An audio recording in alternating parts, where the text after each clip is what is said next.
Dr. Doonan, I am now going to turn the program over to you. Well, thank you very much, President Hayes. It's a real pleasure to be here. I couldn't agree, Penny, with what you said about this being the most critical issue of our times right now.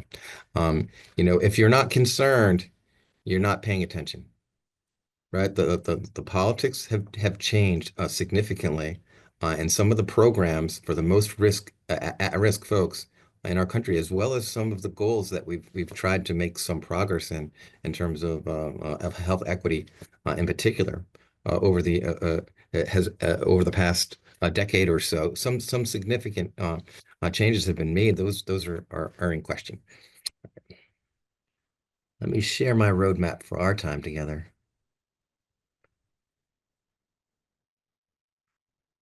All right. President Hayes, can you see my opening slide? Yes, excellent. Great, thanks. So I'm going to start. Hey, I'm a political scientist, right? By background, what do political scientists care about? Well, we think economists, what do they care? They probably care about efficiency, right? Minimum in, maximum out. Political scientists care about power, who has it and how they use it. And that's really what I'm going to talk about when we talk about changes in the current Trump administration in healthcare. But I want to start out by getting us all on the same page. Also, we'll talk about some background about Medicaid and the Affordable Care Act, and in particular, which provisions might be at risk of change. I think it's important to understand what Trump did in the first Trump administration, because we're going to see some of those same things. And then we can talk about what's at risk now in Trump 2.0. I think, spoiler alert, one of the things I'm going to talk about is the Medicaid program. And I think that really there's an ideological fight in this country for the soul of the Medicaid program. Is Medicaid going to be viewed as a welfare program that's really hard to get on, or is it going to be part of a system of universal coverage? Right? Very different views in this country, in red states and in blue states, in this polarized world in which we live in. And the Medicaid program is in the middle of here, and it's being tugged, it's being ripped. We'll talk about fraud, waste, and abuse, and I've got like little quotes up here too, because I think it's going to be used as a cudgel to make some changes that might not be fraud, waste, and abuse. And then we'll have a takeaway message. And then we'll hear from our other respondents. So I'm going to have some data and some analysis, and my fellow panelists are really outstanding, and they are closer to where these programs impact people, and they'll be able to tell you the personal impact. And I know a lot of you are are doing work, you might be in the hospital, in a nursing home, in a practice. And you see a lot of patients who are on Medicaid, and some of their care might be at risk. So power, if you're going to make changes, where can you make changes? Well, the president, he can make changes, right? In different ways. And we've been watching the news. You've been seeing executive orders every day, new executive orders. They can be powerful. They don't have the force of law because a new president can change those. But they can set and shape policy for a time. Even if the courts don't agree that they're constitutional, they can go into effect for a while things are fought out in the courts. Another thing that the president can do is use administrative actions like rulemaking. So a law passes in Congress, and then it goes over to the agencies, maybe Health and Human Services, maybe the Center for Medicare and Medicaid Services, and they write rules and say, oh, how is this going to work out? When they passed the Affordable Care Act, they said, oh, how is this going to work out? Is there going to be marketing? Oh, how are these marketplaces or exchanges going to work with the states, right? It's really important to understand the rule, and it can be really powerful. And particularly the Trump administration can use this in a powerful way. The president, of course, can veto laws. But another important part of power for the president is waivers. So the Medicaid program, right? It's Title 19 of the Social Security Act. It has many different provisions, But a state can put in for a waiver and say, hey, let's get rid of these provisions and have new things. And they can test out different strategies, right? And Massachusetts has a waiver, and it's testing out a range of strategies, including access to a broader range of social services that impact health, right? Specific things to take care of health equity. Well, these things might be in danger because the president and the head of Health and Human Services can decide which waivers they're going to approve and which waivers they're going to reject. All right, what power does Congress have? Well, they passed the laws. What does Congress look like right now? Slim majorities in both the House and Senate, but the Republicans control both branches, the House and Senate, and they control the White House, and they have a lot of influence in the courts. Right? One thing, um, in order to pass legislation through the United States Senate, you need 60 votes generally, and that's a pretty high bar, because right now most votes are going partisan. Democrats are voting one way, Republicans are voting the other way. And so 60 votes is a high bar, but you can get a lot of legislation passed through what they can call budget reconciliation, which means you just need 51 votes. And the Republicans have 51 votes. And so they have control. I think that right now there's a process going on in both the House and in the Senate to get a budget resolution passed. The House passed its bill, and the downside here is they are expecting $880 billion worth of cuts from the House Energy and Commerce Committee. Now that's a little bit wonky wonk, right? But the House Energy and Commerce Committee, one of the big budget items, and if you're going to get something close to 880 billion over 10 years, is the Medicaid program. So it is right up there with a big bullseye on it. Um, the courts are another place of power, and look for the courts to step in or not step in if the president oversteps his powers. Um, like I said before, if you're not concerned, you're not paying attention. So I have, as a political scientist who studies American politics, it's in my contract that I have to quote the Federalist Papers. Once a year they'll take my license away. I'm just joking, but what Madison says is if you combine the executive power, the legislative power, and the judicial power in one place, what you get is tyranny, right? That you could have an authoritarian government. And so the United States government was structured to break up that power and put it in different places so that no one could control. We could because the revolution was fought against a king. We don't want to have one king making all the decisions. Here, the current president, if the president works with the Congress and the courts support that, it could lead to anti-democratic policies.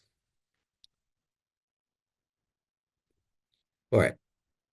With that warning, people, I want to give some basics of the Medicaid program. And I know a lot of you are very familiar with it, so I'll go through this quickly. It's important to say that's a critical program, right? 85 million people in the United States. It's bigger than the Medicare program, Medicare, which serves folks over 65. 40% of all births are covered. 60% of nursing home um, are covered. The most critical services provided to a number of folks with disabilities in this country, but it reaches solidly into the middle class and helps the middle class, particularly with nursing home coverage. Now it's financed part by the federal government and part by the states. And Massachusetts gets 50% of its money from the federal government. And that money is really, really critical. And there's over 2 million fellow citizens and residents here in Massachusetts that have Mass Health, which is our Medicaid program. Now, the Affordable Care Act, the so-called Obamacare, expanded coverage to over 40 million folks, and it did it in two big ways. One, it expanded the Medicaid program, and two, it has marketplaces or exchanges where people who are uninsured can go and they can get subsidized care on a sliding scale. Right? Major accomplishments covering millions of folks throughout the country.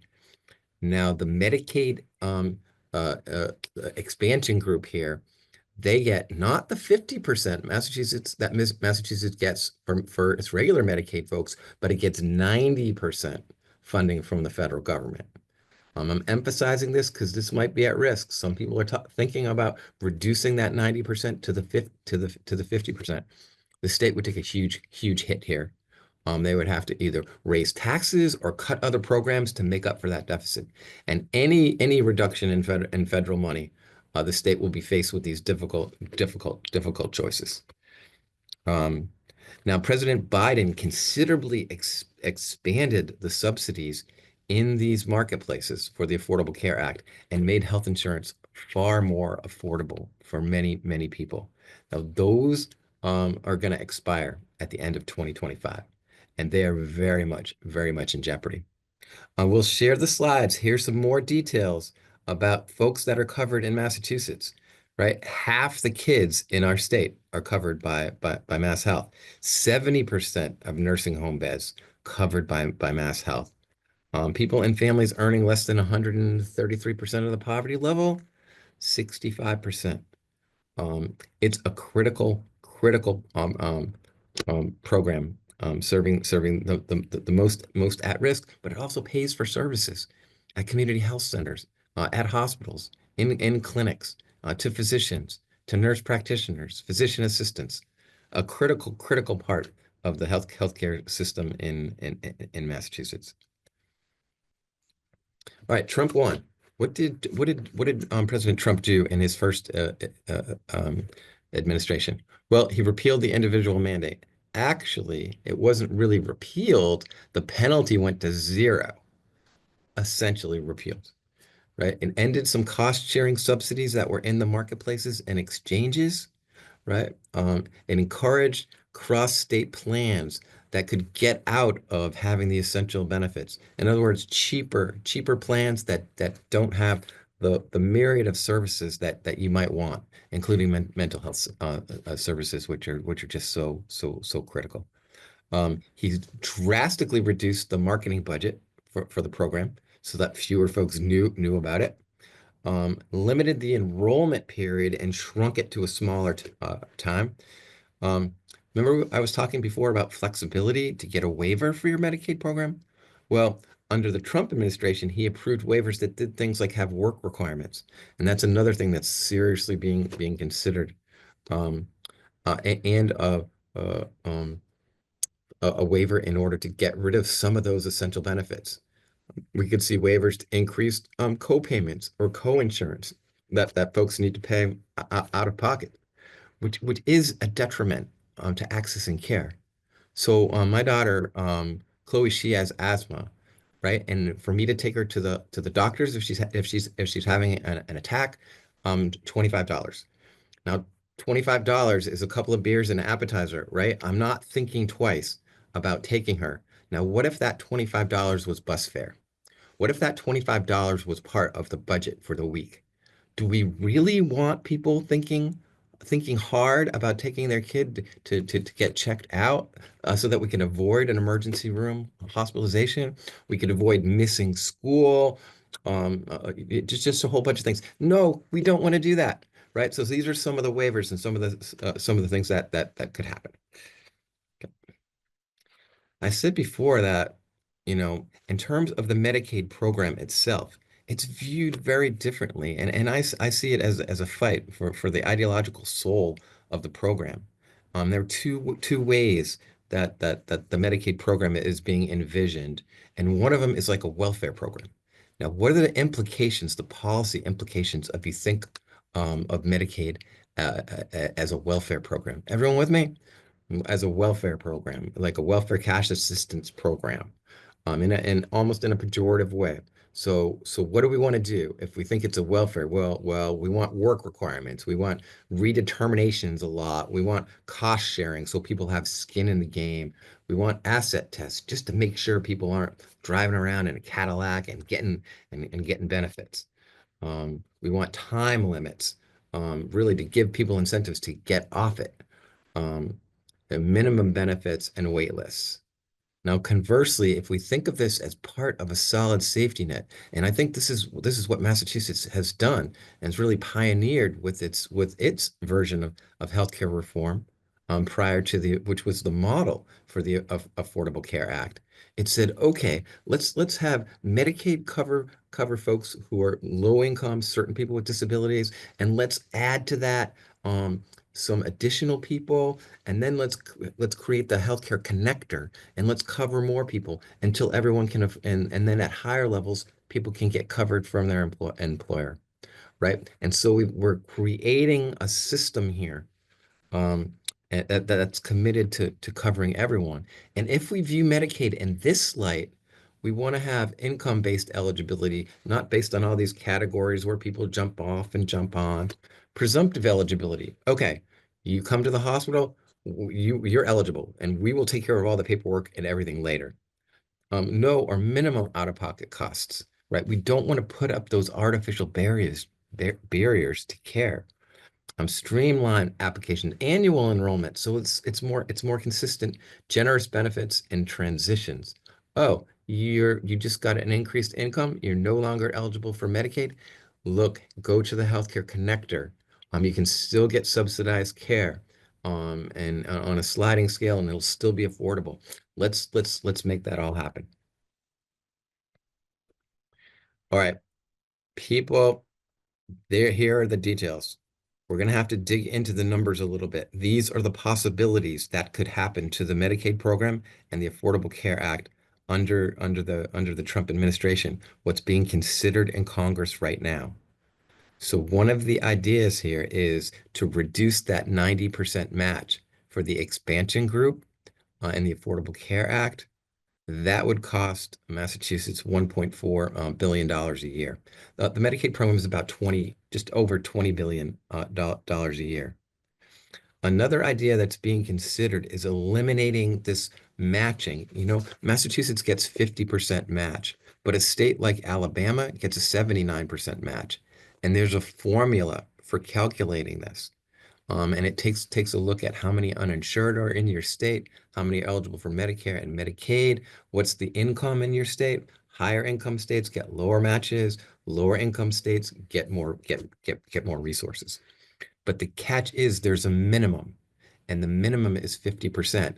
If you were to take away that minimum, Massachusetts rate could go down to 30% or 40%, costing considerable money to the state. Other things that are being considered in Washington is a block grant. So right now, if you're eligible for the Medicaid program in a state, you get Medicaid benefits, right? And the federal government kicks in 50% and the state 50%. Well, if the state says, well, we're out of money, oh, we can't cover new people. No, they can't do that. It's an entitlement. A block grant would take the entitlement away and give the state a block grant and say, here's your money for Medicaid. When it's over, it's over. Um, Now, what's the problem with that? Well, if you have a set amount of money and the economy goes in the tank, what happens to Medicaid eligibility? You're right, more people become eligible, but you've got the same amount of money. So it could create significant concerns. Generally, these block grants come not with the same amount of money, but with cut. They would significantly cut the money going to each of the states. And there could be savings there for the nation of, 500 to 650 billion dollars. Per capita cap is kind of the same thing. It's not as bad, but it's pretty bad. And so it would say, all right, we're going to have a cap for each person that's on the Medicaid program. So if you get more people, you get more money. But if the cost of healthcare goes up, suddenly there's a blockbuster drug that can do a lot of things. And we want it. It's going to save people's lives, but it's going to increase the costs, and those costs won't be there. Um, Other things they're thinking about is policy changes. Having higher co-payments or work requirements will definitely discourage people from getting on the Medicaid program. And also, Medicaid pays supplemental state payments, for disproportionate share hospitals, community health centers. Um, you know, these are things that are very much in play. Um, Now, what the Speaker of the House has said is that he really doesn't want to cut the match, and he doesn't want to go to block grants. It's still up in the air, but there might be some safety there. But then the question is, where does he get the money? Where do you get these cuts? Because they have talked about how essential it is to cut spending, and particularly cut Medicaid spending. They don't want to cut Social Security, don't want to cut Medicare, not at this point. Um, but if you take these things off the table, well, what's left to cut? So one of the ideas that we need to keep a close eye on is eliminating that what I call the FMAP floor, our 50% that Massachusetts gets, reducing that. That would disproportionately hurt higher income states, right? Because higher income states have that 50% match, and they'd take a hit. Meanwhile, the red states, the poorer states, would be a little bit better off in that model. We need to be careful about fraud, waste, and abuse. What is it? Who is against it? If you're against getting rid of fraud, waste, and abuse, raise your hand. Well, of course, everyone is against it. The devil is in the details, and what actually is fraud, waste, and abuse, and we need to keep our eyes out on that too. I think wasted money, no one wants that. Abuse, but what is fraud, and whose definition of it? If it means it doesn't meet the priorities of the president and his administration, that doesn't necessarily make it waste, fraud, or abuse. Something to keep an eye out. All right, takeaway message for my presentation, people. Power. Power is really important. I think to protect the Medicaid program, Republicans in the swing states need to be engaged in this process because folks in their state are gonna be hurt. But it's not just the people. If they don't care as much about low income vulnerable populations, they should care about their hospitals, right? And particularly in rural areas. If you take Medicaid payments away from yeah, community health centers in rural areas. Michael Curry will have something to say about this. Um, you're going to be hurting people, and those hospitals serve everyone in those communities. The Affordable Care Act enhanced subsidies, those subsidies that Biden put in, they sunset at the end of the year. I think they're gone. I don't think there's a chance that those will be saved. And so less people will be able to afford care through the marketplaces and exchanges and so the uninsured rate is probably going to go up there too. Everything we saw in Trump 1.0, that administrative order stuff, weakening marketing, enrollment periods, all that stuff, we'll see that again. Trump 2, fraud, waste, and abuse could gut the program. Keep an eye out for that. If you have people in other states, and Republican states in particular, reach out to them and have them contact their representatives and senators and say, look, Medicaid's going to hurt the state. It's going to hurt our hospitals. It's going to hurt many, many people in the state. It's going to hurt kids. It's going to hurt people with disabilities. Um, I just want to, yeah, there's a fight for the soul of the Medicaid program. Healthcare should be right. It should be available to everyone, and we have a mishmash system, and Medicaid is most critical in a number of areas. Um, Federalism, state activities is so important. I think I mentioned at first that the concentration of power in the executive, legislative, and judicial branch in one place, may put some of our institutions, democratic institutions at the national level in question. We need to keep democracy safe at the local level and the state level, and we need to be active and we need to be engaged. Even though you're so busy helping your patients, it's important that you're here tonight. It's important that we all be aware of these things, and then we take actions to safeguard our democracy, to safeguard gains that have been made in social determinants of health, in terms of equity, in terms of expanding coverage, the folks who are previously uninsured, who can sleep a little bit better at night because their kids are now covered. It's our responsibility. It really is.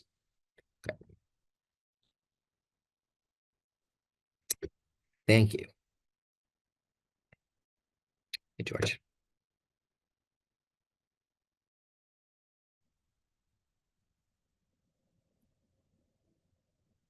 We'll turn it over to Dr. Benjamin now. And Dr. Doonan, you did a great job sticking with the time and getting an awful lot in there in that 21 minutes. So, and we'll turn it over to Dr. Benjamin. Hi, well, thank you, everyone, and have a wonderful evening. Michael, thank you very much. That was absolutely an amazing presentation.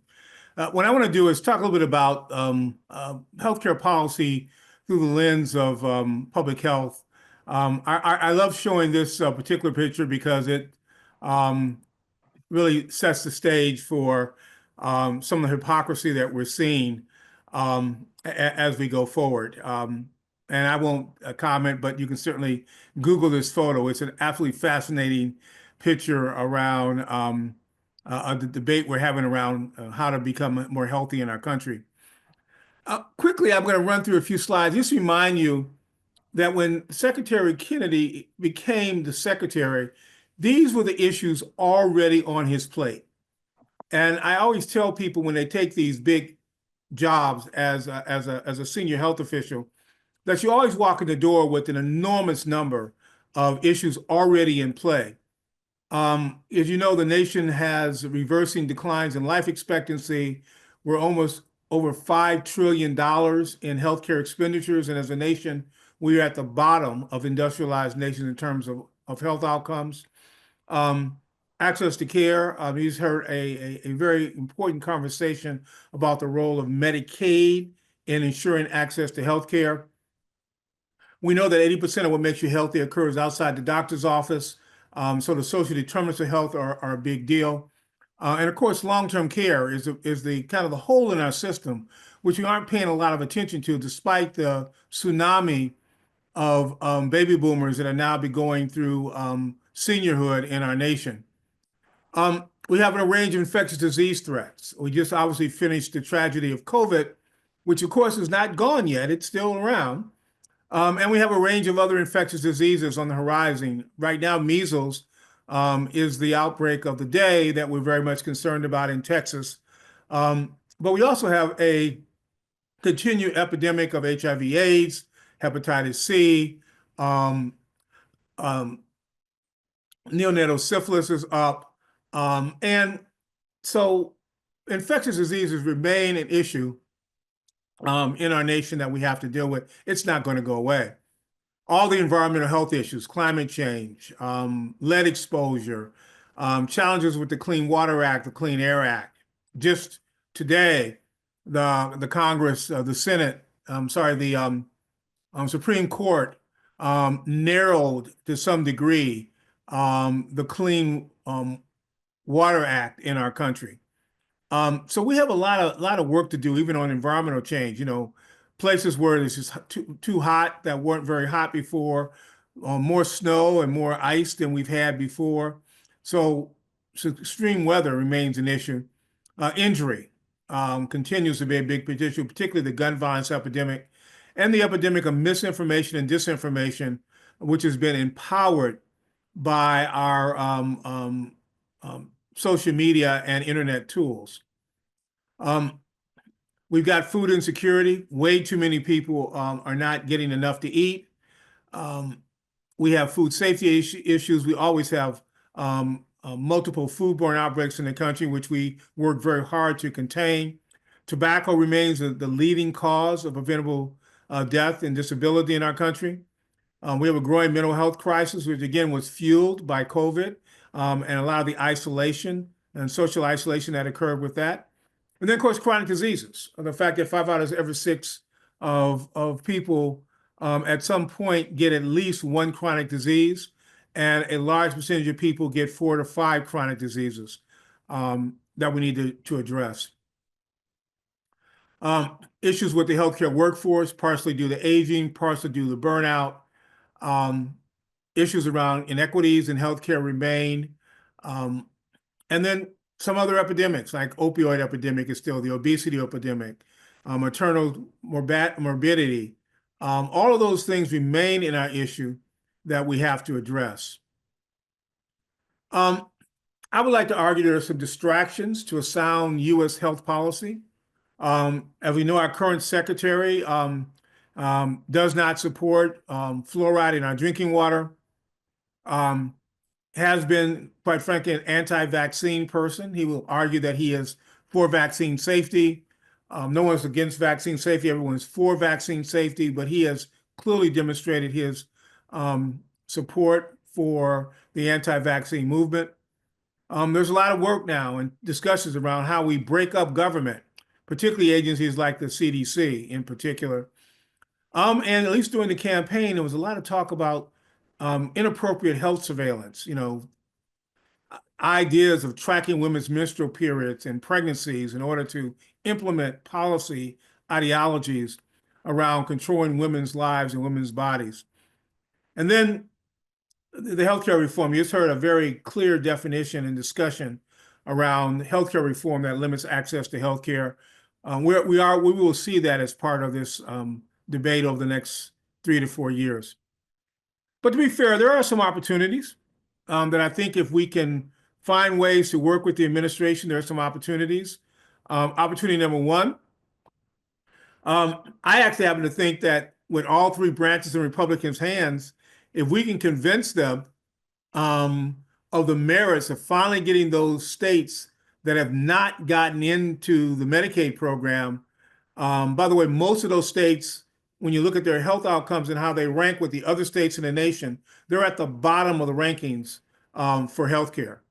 And so, they would actually save money overall. The whole system would save money if they actually put these states into the Medicaid program. Yes, it does mean that they would spend more money in Medicaid, but the overall system would benefit because we would not spend the money so inefficiently, because people will show up for care earlier, both for screening to pick up disease earlier.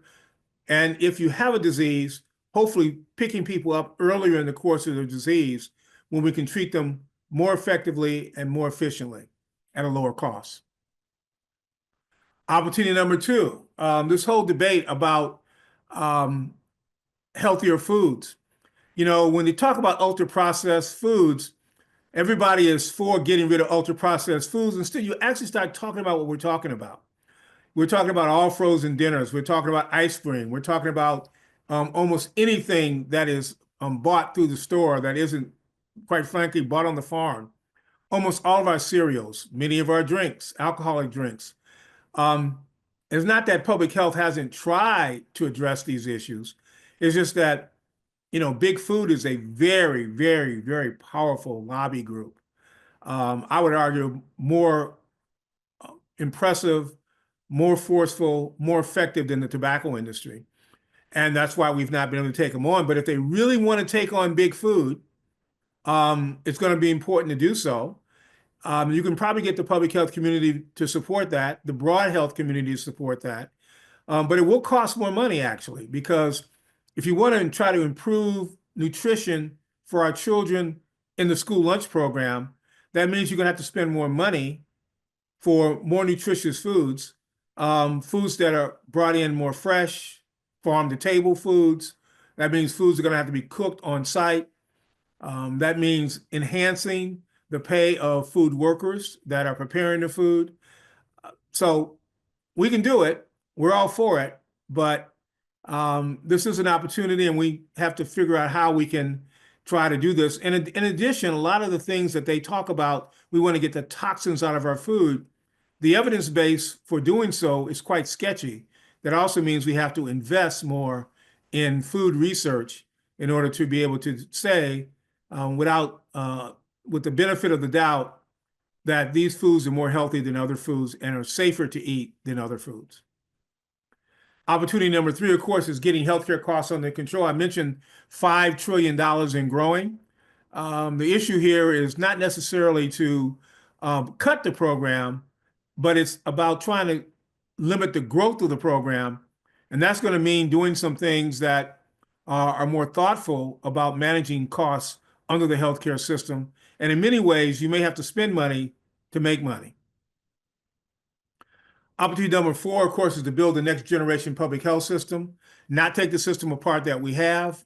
We know that our public health system has been underinvested in. We only spend about 3% of the healthcare dollar on our public health system, there's an opportunity for us to now once and for all build that next generation public health system. When I talk about that, what I mean is, for example, building a solid health information highway so that we're no longer exchanging data by fax machine, which is what we did during the COVID pandemic. It means being able to use the technologies we already have to make all our systems interoperable so you can move electronic medical records for any system across the country.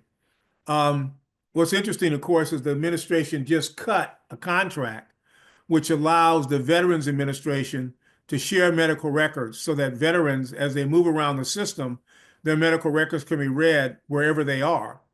So they're actually going to have to invest in that. And of course, that also means making sure that every place in our country is adequately has adequate access to Wi-Fi.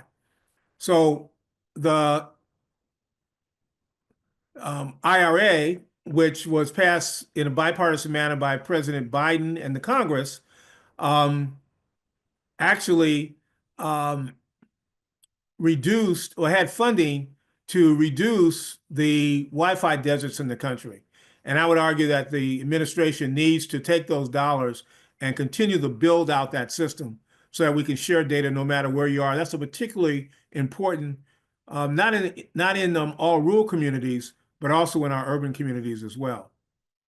Opportunity number 5 is, obviously, as government withdrawals for something, as you know, they're trying to take apart government. That does strengthen our civil society organizations. That means we're going to need to step up to the plate and fill a lot of those gaps. Of course, that's going to mean funding.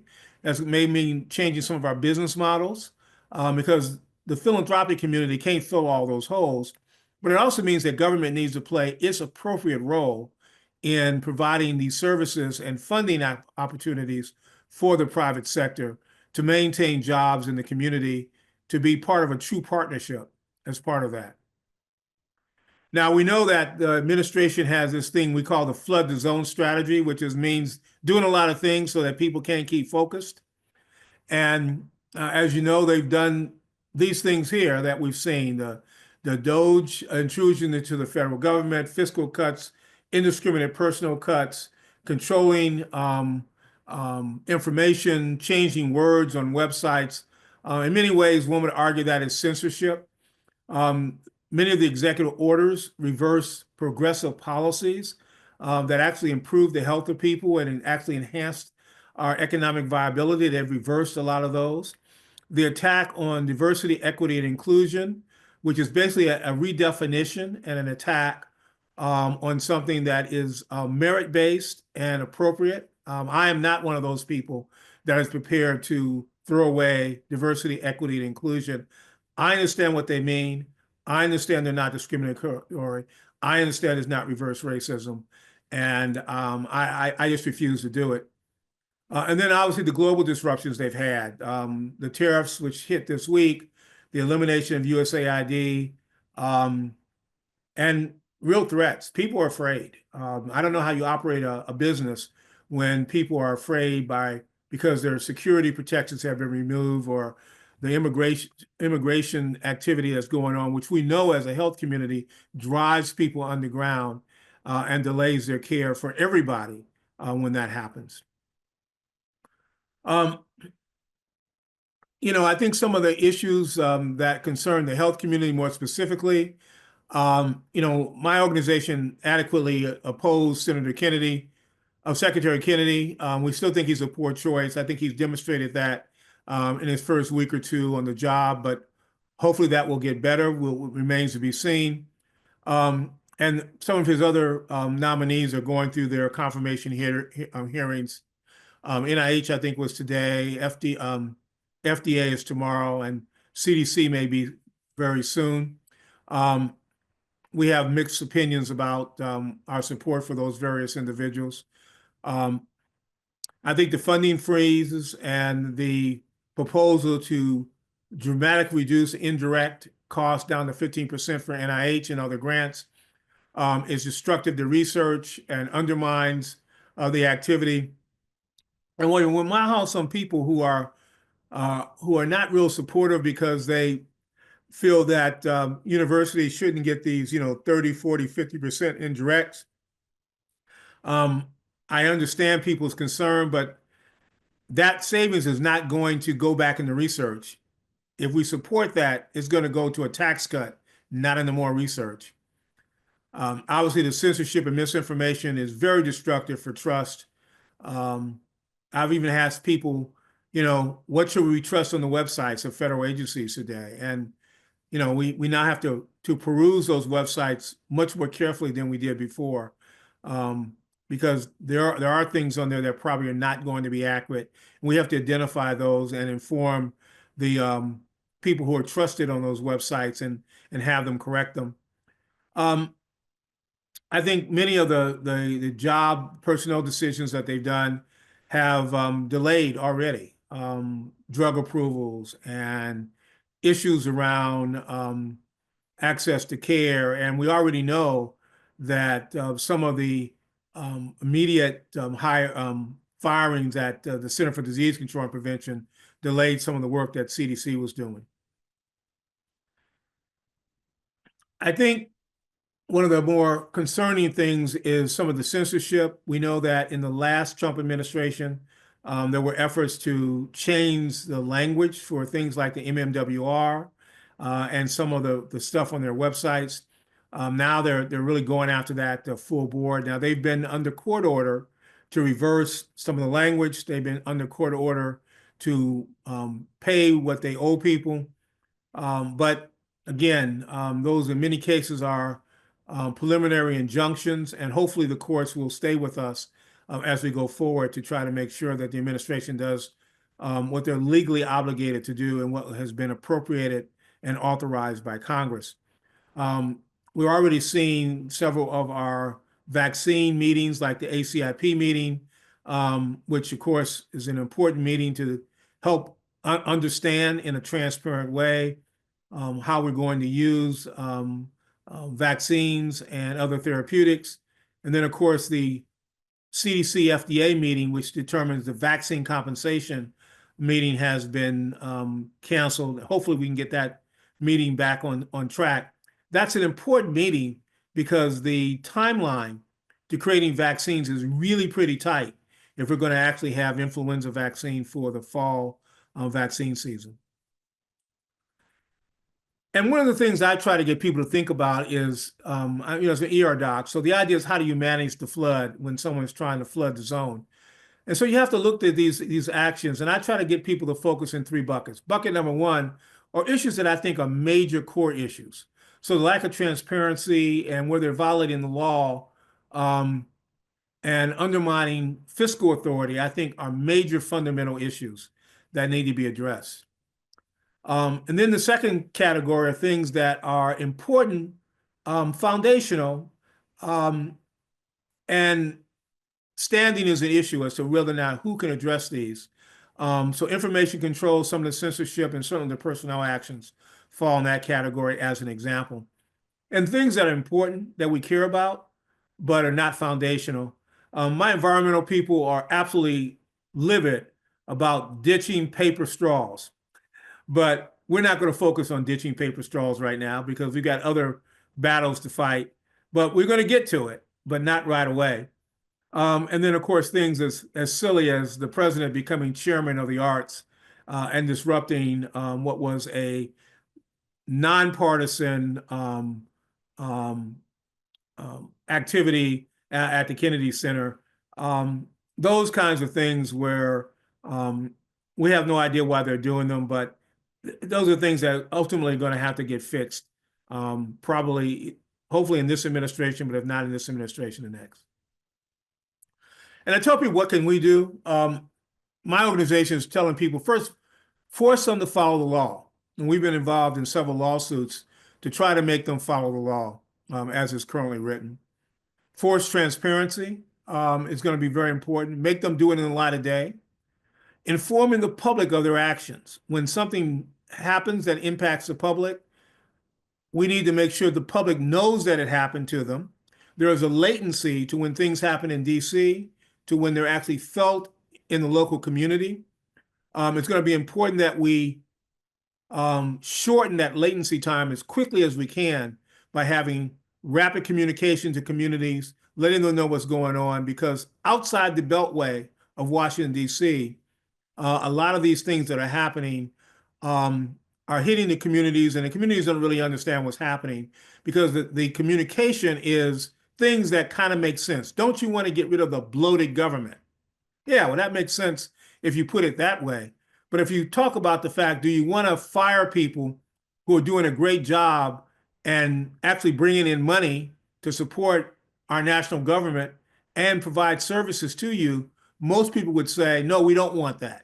So it's how you pose the question to them that's very important. Obviously, I disagree with them redefining diversity, equity, and inclusion. Um, and we're not going to let them do that. Maintain our core values and acting on them. Resisting what I call anticipatory obedience. So the fact that someone says something doesn't mean you have to act on it. You need to step back, understand what the law is, understand what its impact is. Never break the law, but a lot of people in an anticipatory act will do things that make absolutely no sense because they don't want to be caught in whatever action they think might happen to them if they don't do it. And then of course I tell people not to don't have any fear. If you do, that's the only power you give them. If you give them the power by being fearful, they will take it. This is all about power. And I love this quote by Booker T. Washington, which states, "A lie doesn't become truth, wrong doesn't become right, and evil doesn't become good just because it's accepted by a majority." And I want to thank you.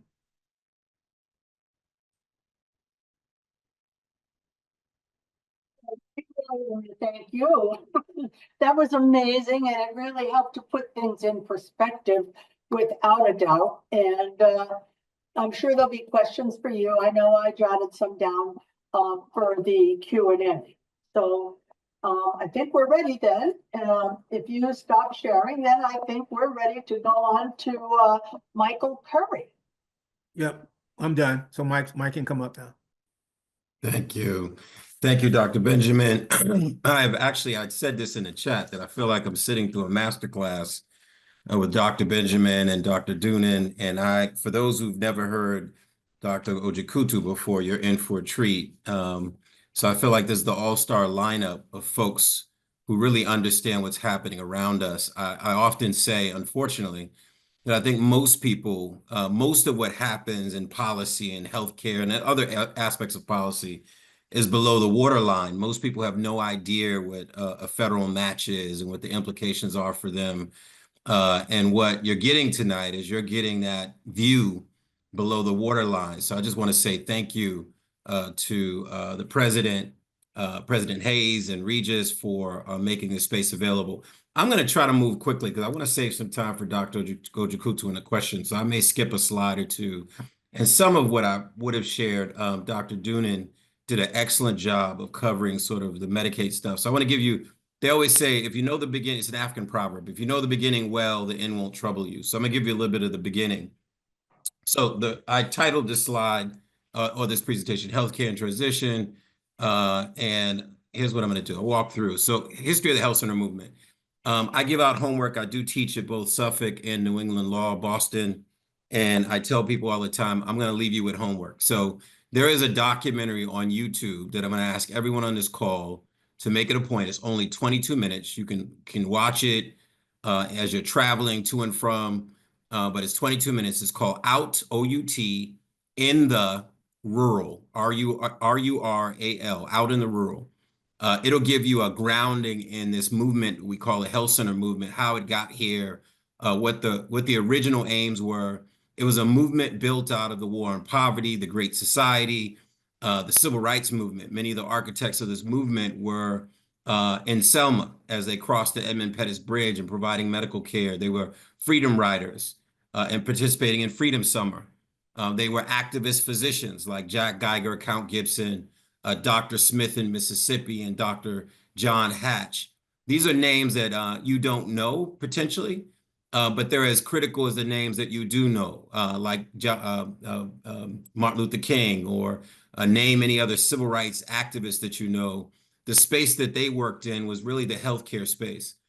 It applies to the conversation today.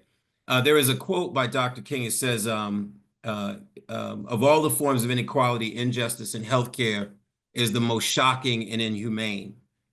And that's actually not what he said in 1966, as he stood outside of the Medical Committee for Human Rights in Chicago. Was a little bit more intentional in the words that he used that day. So I'm going to use the loose translation, or loose version of it. Of all the forms of inequality, injustice in health, the argument is he didn't say healthcare. He understood the implications, that it was health and not just healthcare, the broader impacts in our health system. Of all the forms of inequality, injustice in health is the most shocking and inhuman versus inhumane. This whole notion is not just about the courtesy or what people might deserve, but it's really about, I don't even recognize your human dignity.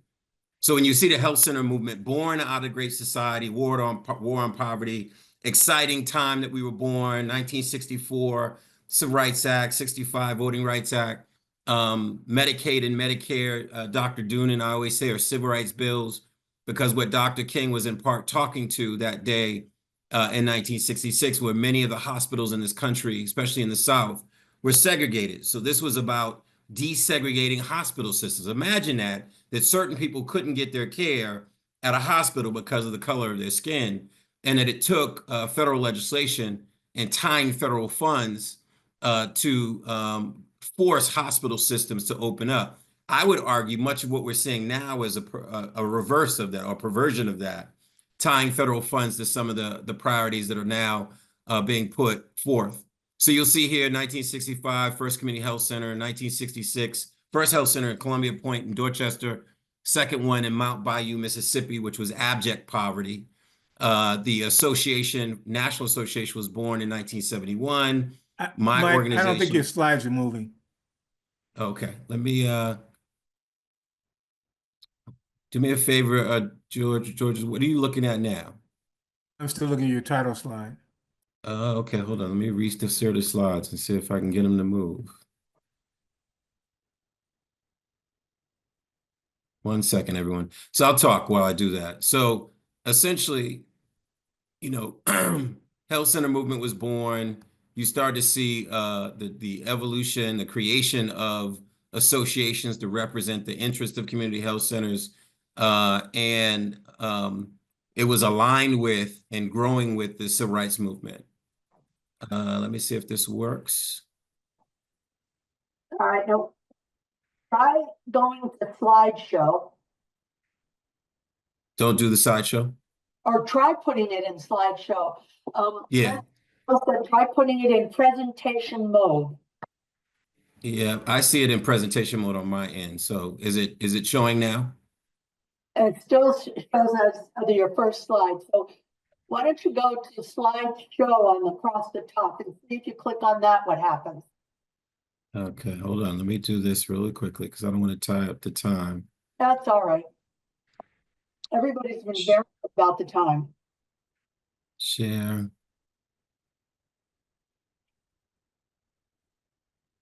All right, now can you click on slideshow at the top? It's protected. Let me see. Hold on. We use slides. What am I missing something? I usually do it at the bottom. I usually choose the little slideshow at the bottom. I don't know why it's not working. Here's what I'm gonna do. Here's what I'm gonna do. You can see my slides, correct? I'm gonna just increase the size of it, and then I'll still go through them. Is that fine? If you hold on 1 second, I think I'm going to open yours up on mine and see what I can do. Okay, so while you do that, let me just talk through, and then we can catch up as you come back in. Let me stop sharing. So anyway, so the birth of the health center movement, I want to give you a big picture of what health centers look like across the country.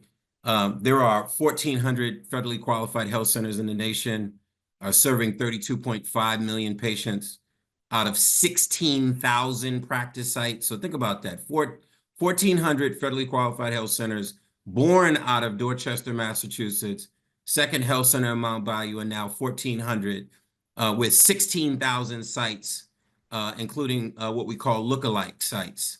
They're not grant funded sites, but there's a few that are not grant funded.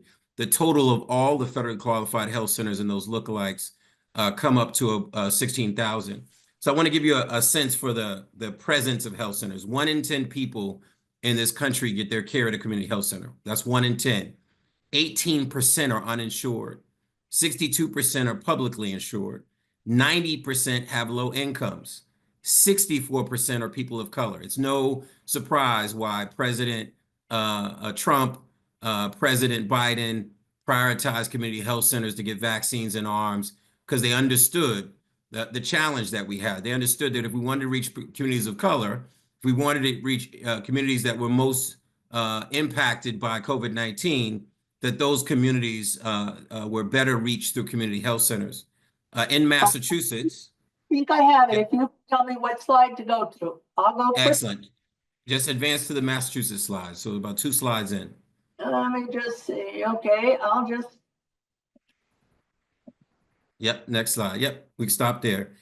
In Massachusetts, there are more than 1 million patients served by health centers. No, back up one slide. More than 1 million patients are served by community health centers. And there are 50 health centers across Massachusetts serving patients out of 285 plus practice sites. And this might shock some. 98% of the zip codes in the Commonwealth are served by community health centers. That means that people are driving from parts of the state where there is no hospital, there are no medical providers, and they're driving quite long distances to get to a community health center to get their care. So if you see that map of Massachusetts, it plots the health centers across the state. Just interestingly enough, 1.4 million of the patients served nationally are experiencing homelessness. 9.4 million of those national are children. 419,000 of our patients served of the 32.5 million are vets, and 3.8 million are over the age of 65. Next slide. So just a little deeper dive into Massachusetts. 60% of our Massachusetts Health Center patients identify as racial or ethnic minority. 44% are best served in a language other than English. There are some health centers, particularly as you go to Western Mass, that could have up to 30 and 40 languages that they serve at a community health center. 85% are low income. 55% are female. 41% are male. 3% other. And then there are those who choose not to disclose. 72% are publicly insured or uninsured. Now, I want to emphasize that as we get into this conversation. 72% are publicly insured. And of course, as Dr. Noonan talked about earlier, Medicaid, Medicare, that they're receiving some subsidized form of coverage, or even in a state where 2% of the state is uninsured, many of those uninsured are still getting their care at a community health center. Next slide. This slide is overwhelming, but I really want you to take it in for a second to show the overwhelming challenge that's facing our healthcare system. My good friend, Steve Walsh, who I graduated law school with, is the head of the Massachusetts Health and Hospital Association. And he presents this amazing slide entitled "A System Suffocating." But I want you to just take in the image as he sort of circles and identifies all these issues that are impacting hospitals. But I want you to think about it in terms of the entire system, and in particularly health centers. So older and sicker patients, we are talking right now that people are coming back from COVID. They didn't get that pain in the side check that would have been stage 1, it's stage 4. They're coming back with much more acute conditions. That's still happening post-COVID. The screenings that people didn't get, their teeth, their eyes, their mental health, their substance use disorder. You'll see here outdated oversight and measurement tools, more of a hospital, stuck patients as a part of that challenge. The rising drug costs and the threat to 340B. 340B is a critical program that hospitals and health centers and others use that give discounted drugs, and those resources can be reallocated to bring down, to help fund the overall provision of care, particularly in health centers and in hospitals, workforce shortages. There's this phrase in the Black community. We always say when white America catches a cold, Black America catches a flu. I'm going to change that phrase and say when hospitals catch a cold, health centers catch the flu. Because if hospitals are struggling to find nurses and doctors and other staff to serve in their hospitals, imagine what that is for health centers when many of our staff are recruited by private practices and hospitals that can pay more money. Workplace violence is a major focus. There's some state activity on legislation as we see providers and workplaces are being the victims of violence, and health centers and hospitals have examples of that. Dr. Doonan, I think, talked about closures and hospital closures. Here in Massachusetts, we are very familiar with the crisis around Steward Healthcare. I have the, I don't know if it's the honor or the curse of being one of the co-chairs for the Steward working group to deal with the issue that we lost two hospitals, Neshoba Valley and Kearney Hospital. And the Kearney Hospital Task Force, I'm part of that working group to figure out what happens next and how do we continue to provide that care within that Dorchester community and continue to provide care so that we're not burdening the other hospital systems and health centers in that area by the loss of an access site. But I want to give you another data point. Some data have it at 5 closures of rural hospitals, Dr. Noonan, in 2024, 8 closures of rural hospitals in 2023, and some estimates have it at 25% at risk. I'll tell you, over 40% of health centers are in the red. There's a lack of primary care and community-based care. We know that we over-focus on the hospital side of care, on the specialty side of care, and we underinvest in primary care. Dr. Doonan has heard me say this before, pay now or pay greater later. That has a lot of meetings, but it means I'd rather see you in the primary care practice where I can get you the screenings you need and check in on your mental health, your physical health, your overall health, or I'll see you in the emergency room where your condition could have progressed and you'll pay greater later, or we will pay greater later, as the most costly part of our system is when people show up in our emergency rooms and they're inpatient in the hospital. But we underinvest in primary care in our system. Behavioral health crisis has been mentioned. Supply chain and cybersecurity disruptions. Just one of our health centers just about 3 months ago had a cyber attack and had to close. And imagine for a Brockton Health Center that was already dealing with hospital closures in the area and a migrant crisis, now having to close because they were attacked through a cybersecurity breach. And then people did not have access to care during that time. Social and political arrests, regulatory pressures. I think this slide is overwhelming, but I want it to be overwhelming because I want you to understand that even before this transition in federal leadership, we were already dealing with a crisis. Next slide. Dr. Doonan already covered this, so I won't speak in too much detail about the Medicaid financing and FMAP. But I want to say just get a perception, and I always do this in my class, pre-Affordable Care Act, over 40 million people were uninsured, and too many of them disproportionately were people of color. And that means, has been pointed out by other speakers, that if you were sick, you made a choice between whether you absolutely needed to go to the hospital because you couldn't afford it, or you just endure the pain. And that people couldn't buy their medications or get the treatment and the services they needed when they needed it because they didn't have insurance. And after the Affordable Care Act, that had dropped down to some just over 20 million people. I think today it's at 27.1 million people, and that's up 8.2% from 2023.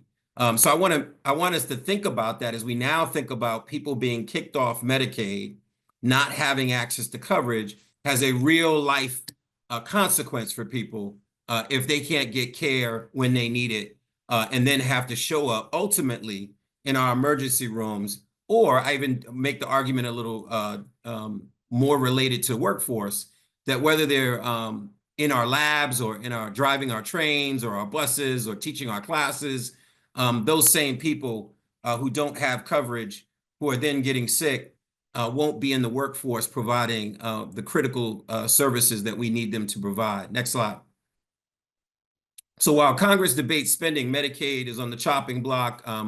Dr. Doonan and Dr. Benjamin, I think, covered so much of this.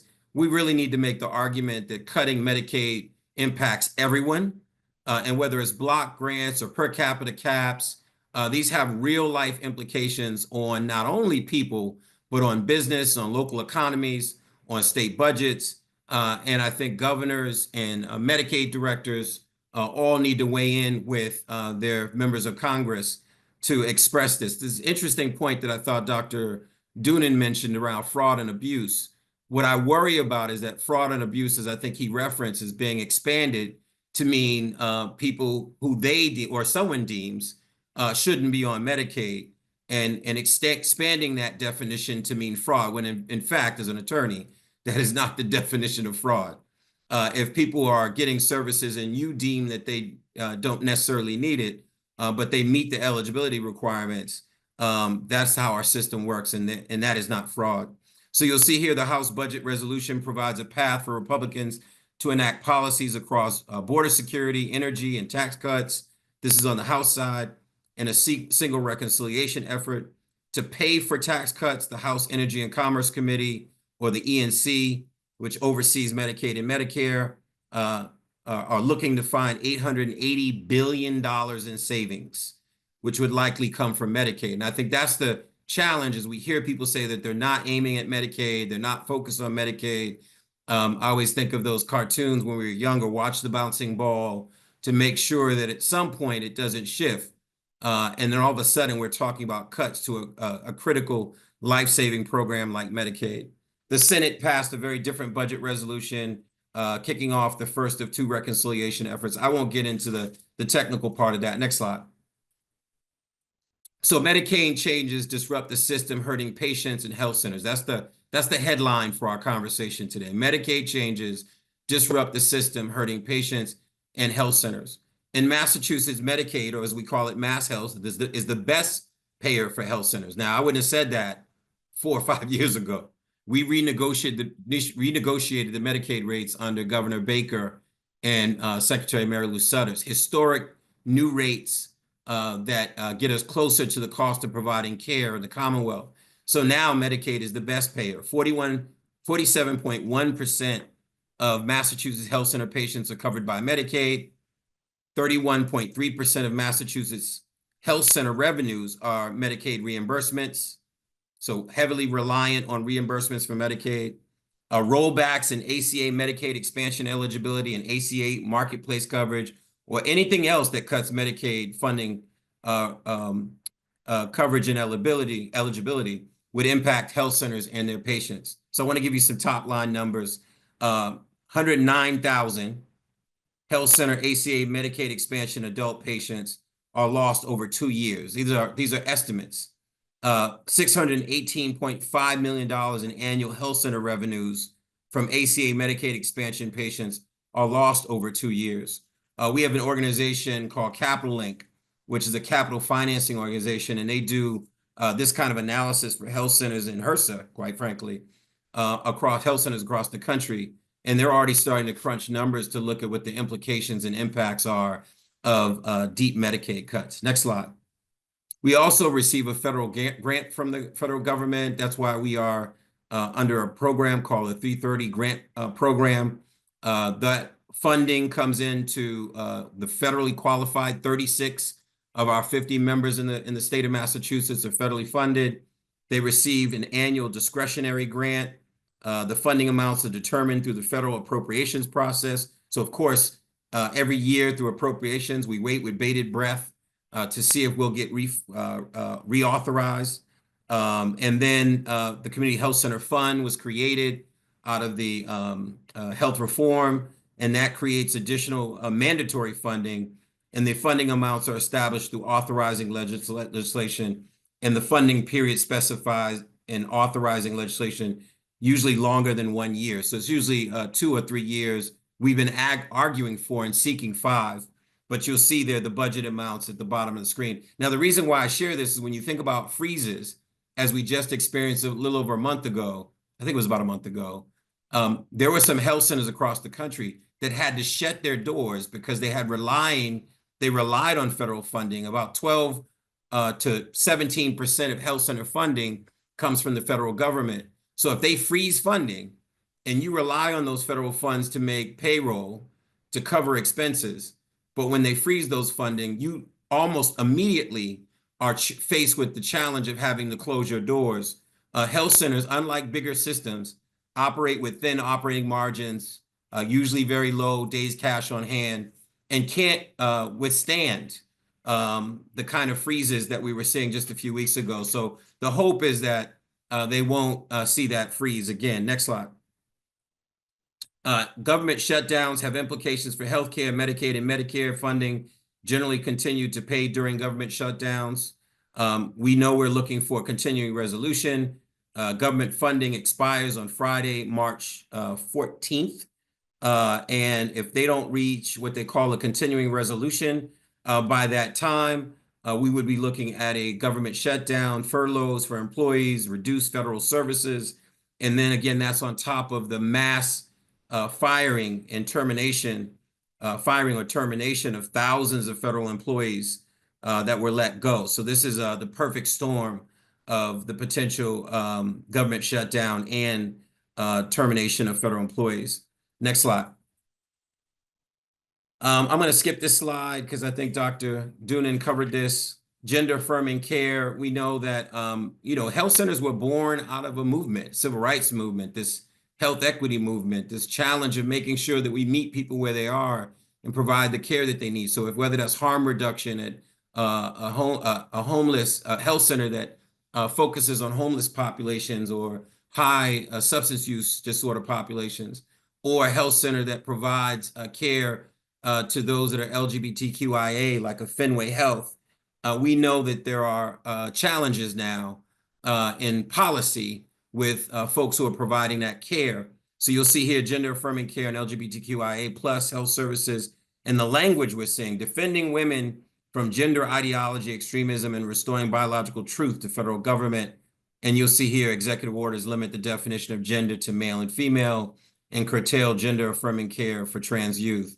The ultimate goal here is we know it's built into our missions to serve patients and serve populations, particularly if you've seen one health center, you've seen one health center. So if you're a Fenway Health, really a health center that was on the front lines of responding to the HIV/AIDS epidemic, providing culturally responsive care to the LGBTQI community since its founding, there's a challenge here that deeply concerns me. Next slide. Both Dr. Doonan and Dr. Benjamin talked about this, but I want to cover it quickly.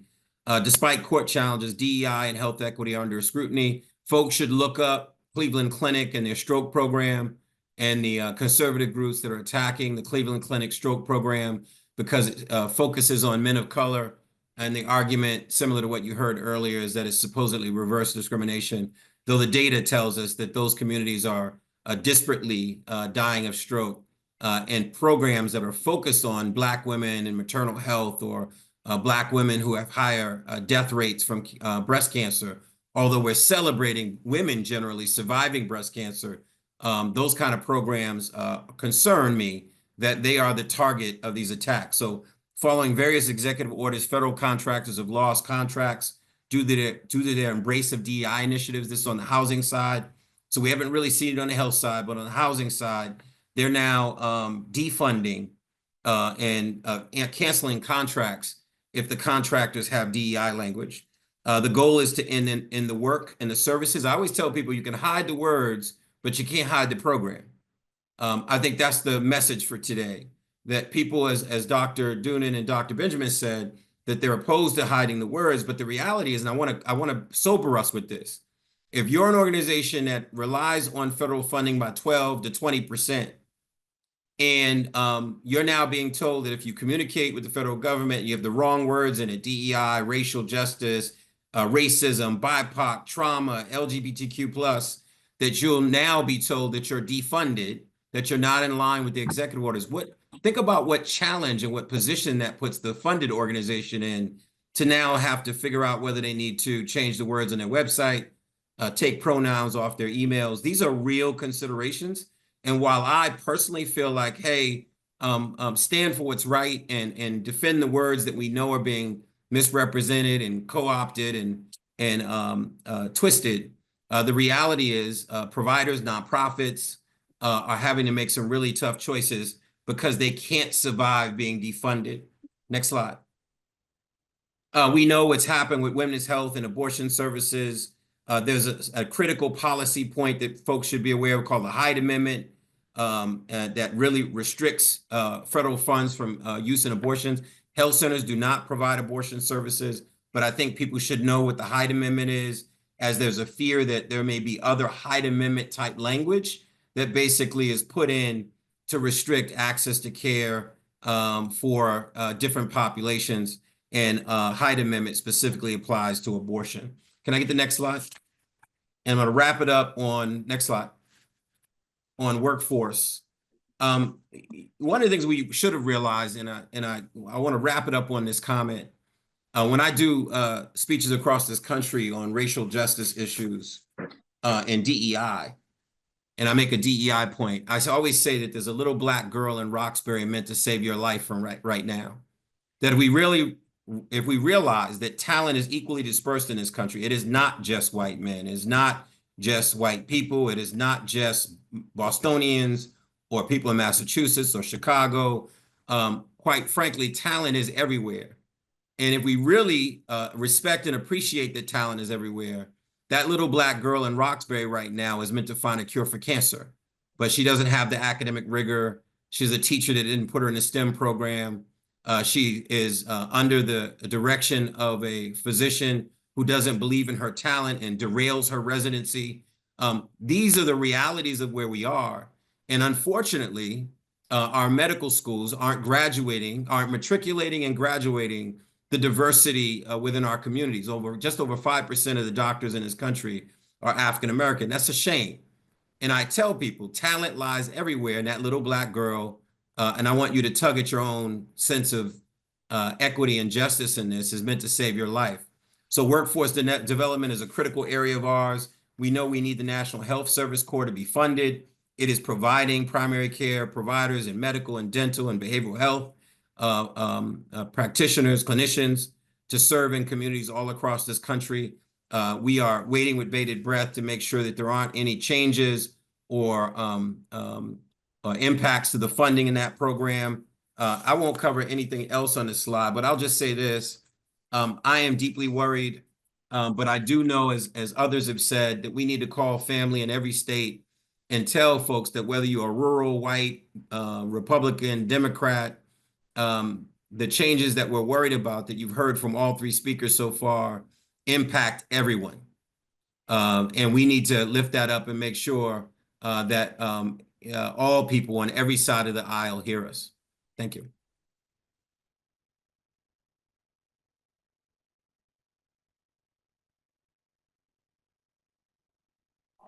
Thank you very, very much, Michael. That was very informative, somewhat scary, but you do have a sense of optimism that I think you conveyed. So thank you very much. And I'm now going to turn it over to Dr. Ojikutu. Then I have to stop my share. Okay, thanks.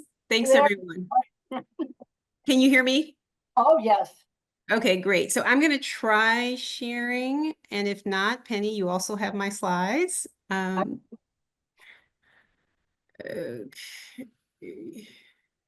I made you a co-host, so you should be able to share. Mm-hmm. And you do have to have your slides open before you start to share. Oh, you look like you're getting there. Yeah. I'm actually not, I'm at home and I'm using a different computer, so that's why I'm having a challenge here. It's looking good. Let's see.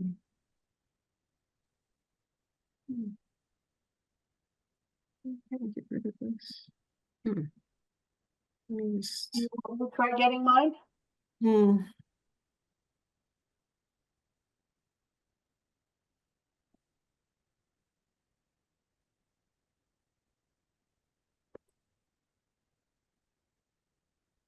I think we've got it, Bisola. This is Okay. Tony. This is Yep. Tony. It'll be got great. it? I You think got it? we've got it. Okay, perfect. All right. Wait, are you seeing it now or what are you seeing?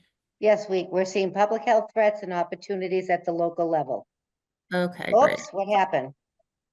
I don't really know. It's okay. We're all friendly people. Yep, and I just saw it. Yeah, Yeah, it was up. It was up. It looked perfect. just And one if you second. need, Penny can do it for you if you need. Yep, I can go, I have your slides. Yeah. Penny, why don't you go ahead? Again, I'm not using my usual computer here, and I'm using my husband's computer actually. And Now I it have is. them open and Priscilla, Thank you. it's gonna be Yes. just fine. close Okay. this and, okay. And I'll put this down and now I'll go share and it should be here. And we'll share and let's see if I can make it go. Put it Great. on, put it on slide. Yep, and come slideshow from beginning. How's that? That's Perfect. perfect. That's perfect. Thank you so much, and thank you for your patience. Oh, So, no problem. okay, great. Good evening, everyone. Good evening, and sorry about the tech issues. Thank you, President Hayes, and the rest of the faculty at Regis College for the invitation to join this panel and speak with you this evening. I specifically want to thank Dr. Doonan and Dr. Benjamin and Michael Curry, Dr. Curry. This truly has been a masterclass, as he stated. I think that the kind of information that we've been privy to this evening, we don't get in one setting. So I think this has really been a pleasure. So what I want to do, since you've been given a lot of information this evening, I really want to try in the next 20 minutes or less to concretize what some of these threats to public health actually look like on the ground for local public health departments, not just here in Boston, but I'll use Boston as a case study, but really thinking, what's happening in health departments within cities, within counties, across our state, across the states in the US, by using some examples, kind of telling you what's going on, telling you what I know from talking to many of my colleagues across the country.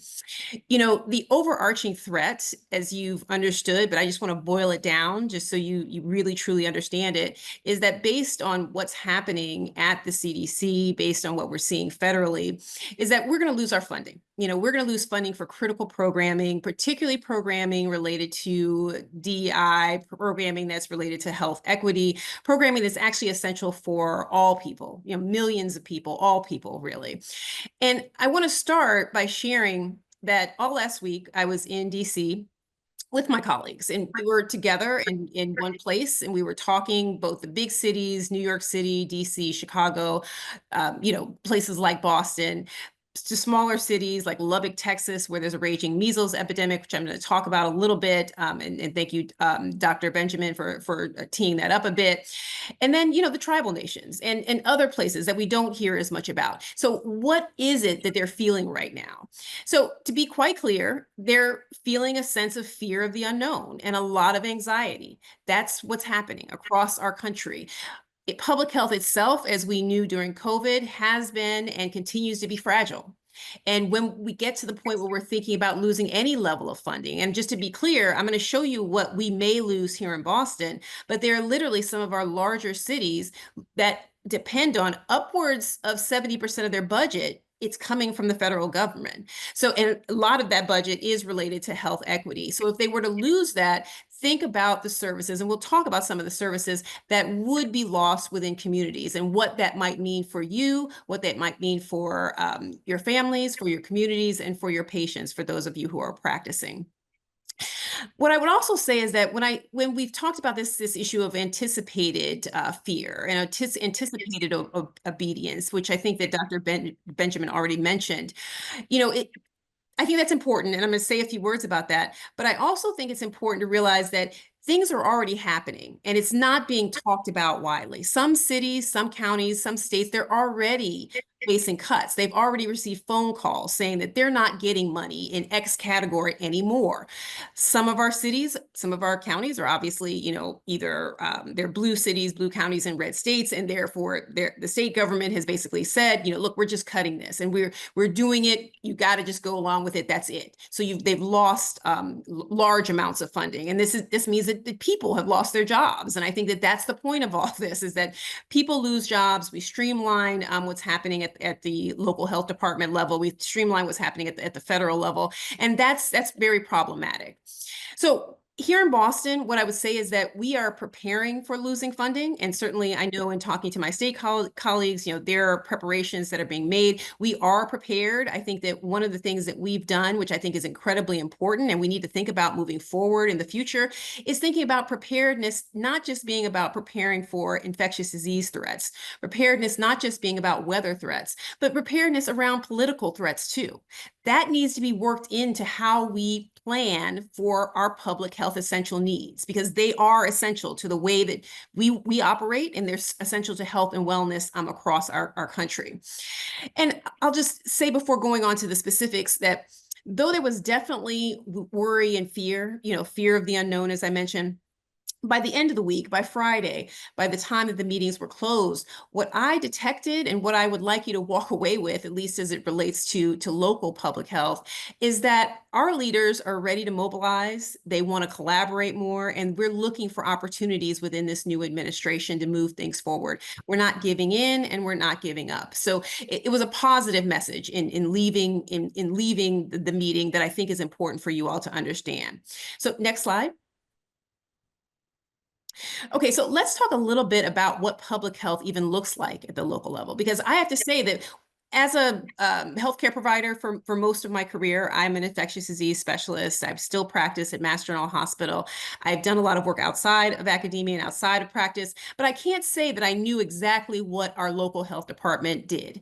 And similar to when you think about community health centers, what you will notice is that there are some common themes across local health departments, across our state, across our country, but there are nuances to each one. There's you've seen one, public health department, you've probably seen, one health department. So it's important for you to understand what's actually happening here in Massachusetts, and certainly, like I said, here in Boston. So we are one of the oldest, if not the oldest, health department in the country. So we became established in 1799, and Paul Revere was our first health commissioner. And this idea of DEI and health equity and racial and social justice sort of being the centerpiece to public health, and I'll show you what I mean by that in a moment, has really been a focal point of the Boston Public Health Commission for decades. I wouldn't say back to 1799, certainly, but if we're talking about into, the early 2000s, 2010, we're really talking about a place that focused in on these issues.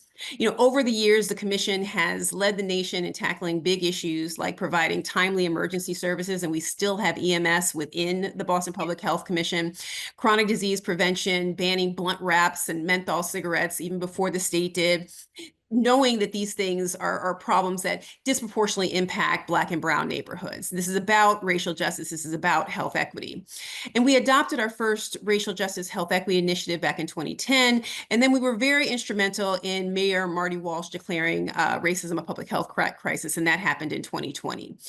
By 2023, I had been in my position for a few years. We decided that we needed to update our mission statement to really reflect this commitment, to reflect the fact that we are an anti-racist organization. We are focused decidedly, intentionally on DEI, and health equity is at the center of all of our work. And so our new mission statement is next. Next slide. Okay, so this is our mission statement. And as I said, it really does focus in a way that isn't the case for many mission statements in many organizations. I mean, we work in partnerships with communities to protect and promote the health and well-being of all Boston residents, especially those impacted by racism and systemic inequities. So of course, as we think about this threat to DEI, the way that this is sort of filtered into all health equity work, or there's an anticipation that we'll see more filtering into health equity work, we're certainly very concerned about that and where that may take us. And this is true of, as I said, many of the other health departments that also have this focus. Next slide. So, as I said, I think it's difficult for all Americans outside of when you're looking at an epidemic to really even understand what public health is, what it does.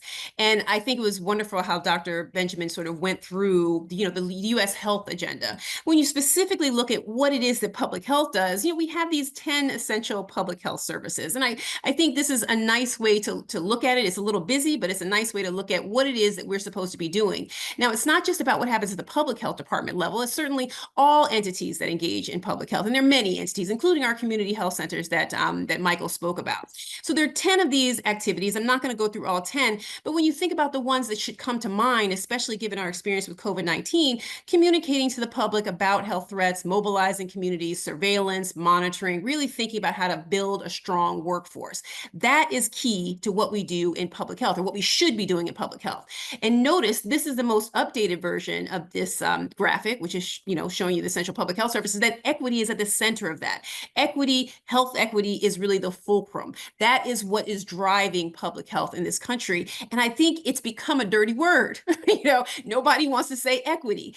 What is health equity? I mean, I think those of us who do this work every day, which I do, which I know others have spoken do, know that health equity is just the state when everyone has a fair and just opportunity to attain their highest level of health. That should be a good thing. Everybody should want to do health equity. It is not a dirty word. Basic, fundamental public health is based in health equity. Next slide. But when you think about it, because that was a big picture. So what is it that local public health does? Again, local public health does vary per, health department, does vary per jurisdiction, per county, across our state, where we have many different public health departments. There are different things that we do. But fundamentally, there are some things that most of us do, okay? And I think for us, we work on maternal and child health. One of our oldest programs is Healthy Baby, Healthy Child. Our Black infant mortality rate in Boston is 3 times higher than that for white babies. This is a critical issue, and it's actually an embarrassment because this has been going on for decades. We've been doing a lot of work in this area. We're now thinking through how we actually close that gap. Clearly, that's a health equity program, and it is a public health imperative. It is something that we must do. We run a food pantry. A lot of my colleagues run, direct services. So we run a food pantry. It's in Mattapan. Most of you all probably know the Boston land area. Mattapan is an area that's primarily Black and brown, and many non-US born individuals live in that overall neighborhood. We uniquely do run EMS, and Boston EMS is a major part of our work. They not only do the direct service of providing emergency services, but they do public health. They do a lot of health literacy. They do a lot of preventive work, and they did a lot during COVID-19 and will continue to do work with us as we think about upcoming, when not if sort of infectious disease epidemics. Our Recovery Services Bureau has primarily over the course of years been focused in on our encampments. What is it that's happening in the encampments that used to exist? They led a lot of the work that moved people from those encampments into low threshold shelters, which then have led to permanent housing. I think we underestimate this work. We underestimate that this work is actually also grounded in equity, because those of you who know the area know the Mass and Cass location, and there has been a change in the population down there. We do see more Black and Latinx individuals in the area. It's a very diverse population. We have a lot of non-English speaking individuals in that area. So we needed to make sure that as we were doing this, moving people to housing, to better locations, that we were actually doing it in an equitable way, because oftentimes that doesn't happen. You do these public health interventions and you do them with the best of intentions, and then people, particularly people who are people of color, don't get all the benefit. So we had a large grant, and we still have this grant. We're not sure if we're going to be able to continue that grant through the Office of Minority Health to make sure that this money is actually going in the right direction, that these folks actually get access to the same care across the board. Because over time, since we started this program, we've actually sheltered more than 780 people. Most of these people have gotten access to substance use treatment. Most of these people have gotten access to mental health services, as well as comprehensive medical services. So We also track new outbreaks and ensure that all people have access to vaccinations. I'm sure in many of our major cities, well, I should say, I hope that in most of our major cities, we had large vaccination campaigns, that they reached most people. I know we obviously had a gap in our vaccinations in regards to who was actually getting vaccinated during COVID-19, and that narrowed. And for here in Boston, we put forth the effort to make sure that that was narrowed and actually made, sure that testing and PPE was available across the city. So again, public health is health equity focused. Next slide. Okay, so let's get down to the nitty gritty. So this is our health department FY25 budget. $269 million. Reasonably sized health department. I would say we're in the Big Cities Coalition, so it's 30 or so larger cities, larger budgets for public health.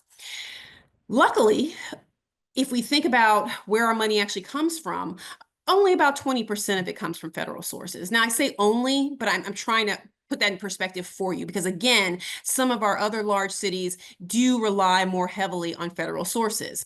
But if you look closely as to what it is that we're actually paying for with those federal dollars, it is really some critical work that we're doing. We have a large grant that's looking at racial and ethnic disparities. I think we're in our third year. We don't actually believe that we're going to get that money for next year. Now, a lot of that was community outreach. It was providing nutritious food. It was thinking about food insecurity, nutrition insecurity in our neighborhoods throughout Boston. It was really thinking about systems change within our community. So it's a critical piece of our work. We manage all of the Ryan White services across our county, actually, outside of our city. We don't think that money is necessarily going away, but there are components of it that will probably be streamlined, that are quite critical to the work that we do. I'm an infectious disease doctor. Most of my patients are living with HIV. There have already been constraints in the work that we're doing, and certainly what's been happening globally with reeling in access to HIV care and treatment. We also have a large amount of federal money going to Alzheimer's work, which is something that hasn't been done in the past. This has been something that's newer in our portfolio, and we've been thrilled with the work that we've been doing to improve aging and to think about healthier aging and to think about cognitive decline, even Alzheimer's and other related dementias. We're not sure where that money is going, to be quite honest with you. Supportive housing, some of the work that I talked about with substance use disorder and our encampments, that's where that money is going. And I think if I looked at this correctly, we have about 100 staff members of our, say, 1,350 staff members who will be impacted if that federal money goes away. I also just want to make a comment. We talked a lot about Medicaid with Dr. Doonan and Dr. Curry. In that category, the orange category, the appropriation related revenue, that's our revenue from our school-based health centers. We run 8 of them across the city. Critical resource for young people when you're thinking about the narrowing of reproductive rights and what it is that we do in those settings. We offer critical mental health services in those settings. It's really an important part of the health system that's oftentimes underappreciated. We also bill Medicaid, Mass Health for our EMS services. That's what's allowing us to get emergency services into many of our communities that are underserved and underfunded. So we're really talking about important services, essential services that are being provided to our city that are federally funded.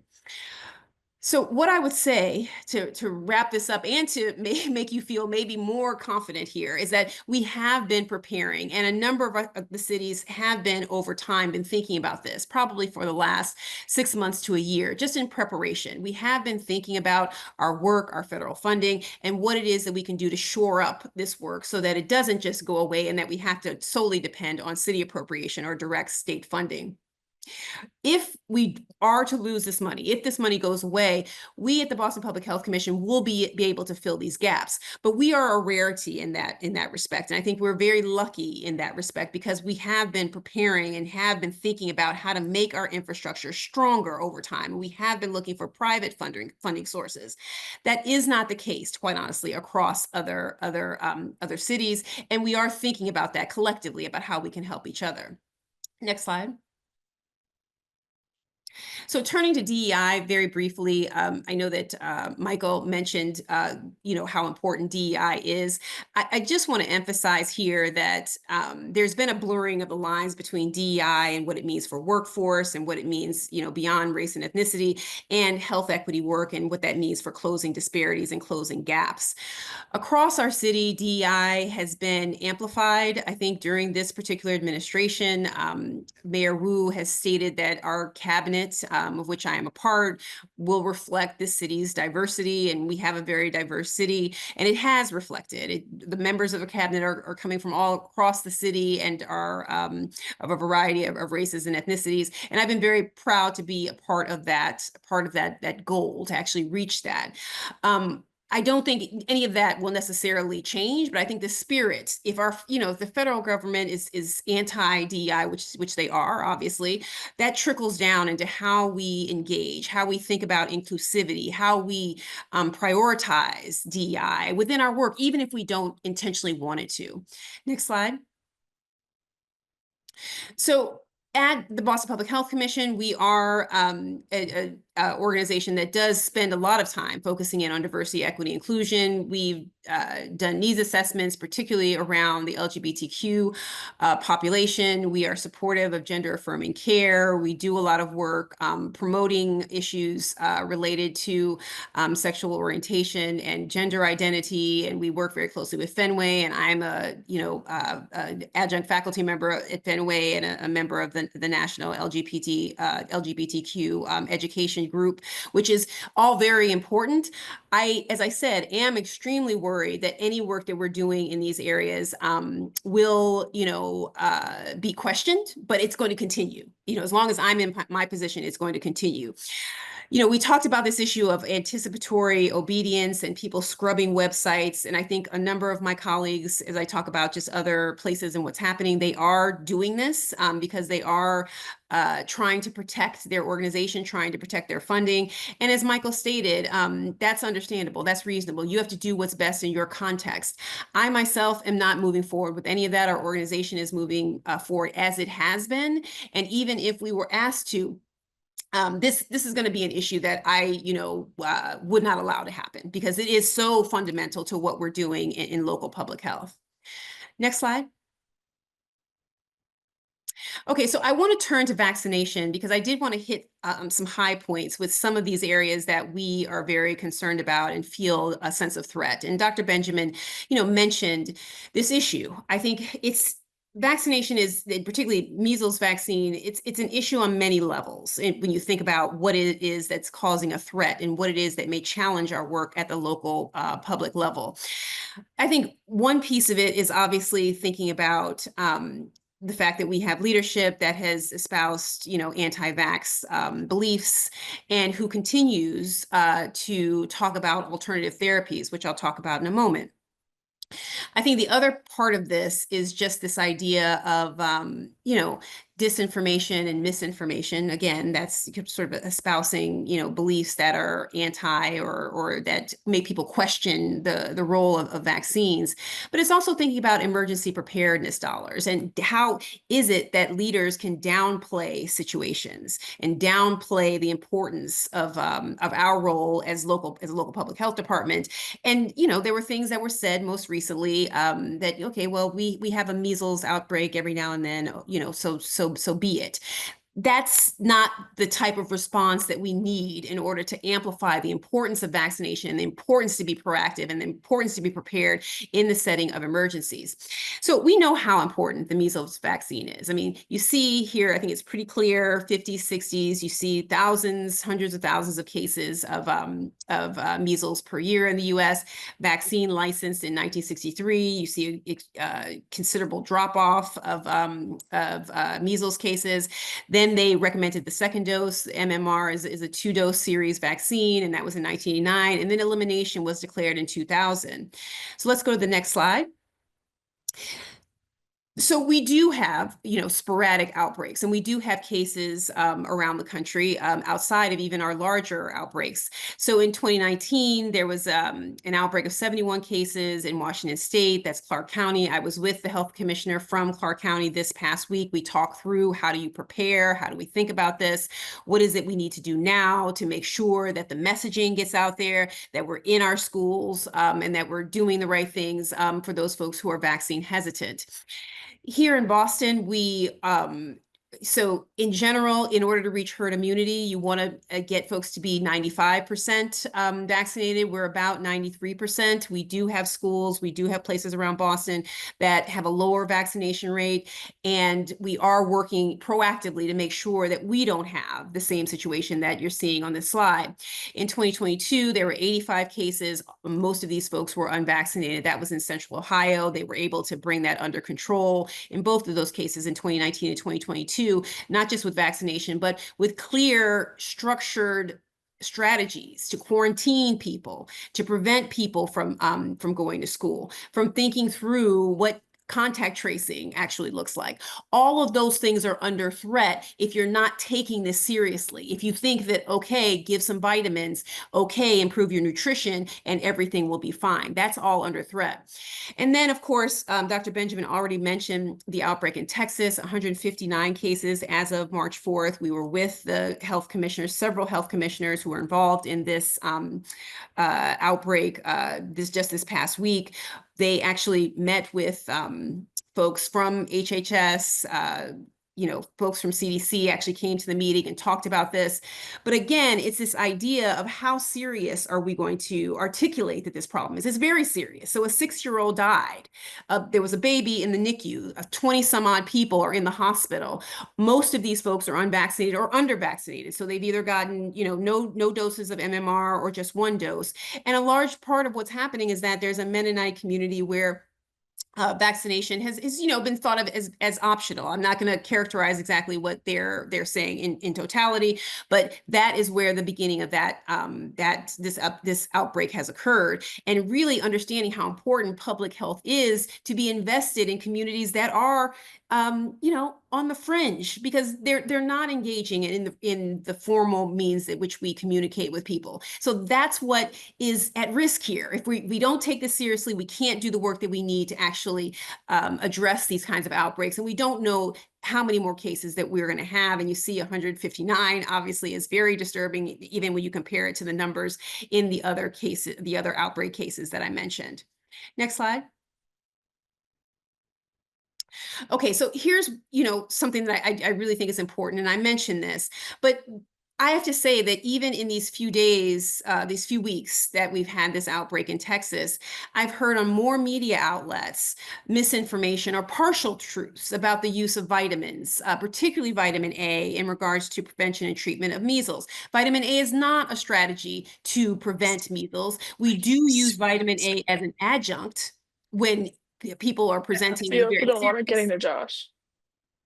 People present with serious measles infection and they're hospitalized. We give 2 doses. You have to be very careful about partial truths, because it's partial truths that people will run with, and they will start giving their kids that instead of going to vaccinate.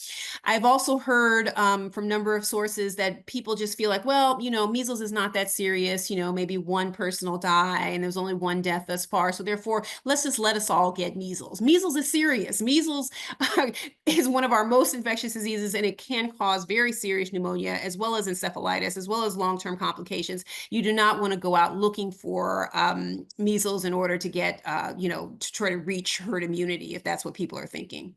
Next slide. Okay, so I want to turn to immigration just very briefly, because it is a topic that is, I'm sure, on a lot of people's minds, particularly today. I am going a little bit fast just because I'm looking at the time, and I know we're going over time. So as you all probably know, Mayor Wu, along with 3 other mayors, Denver, New York City, and Denver, New York City, and Chicago, my hometown, were in DC today, and they were testifying on the Committee of Oversight and Government Reform. Essentially, the issue here is that there's an attack on non-US born populations, and it's fundamentally the attack is focused on associating non-US born populations with increases in violent crime.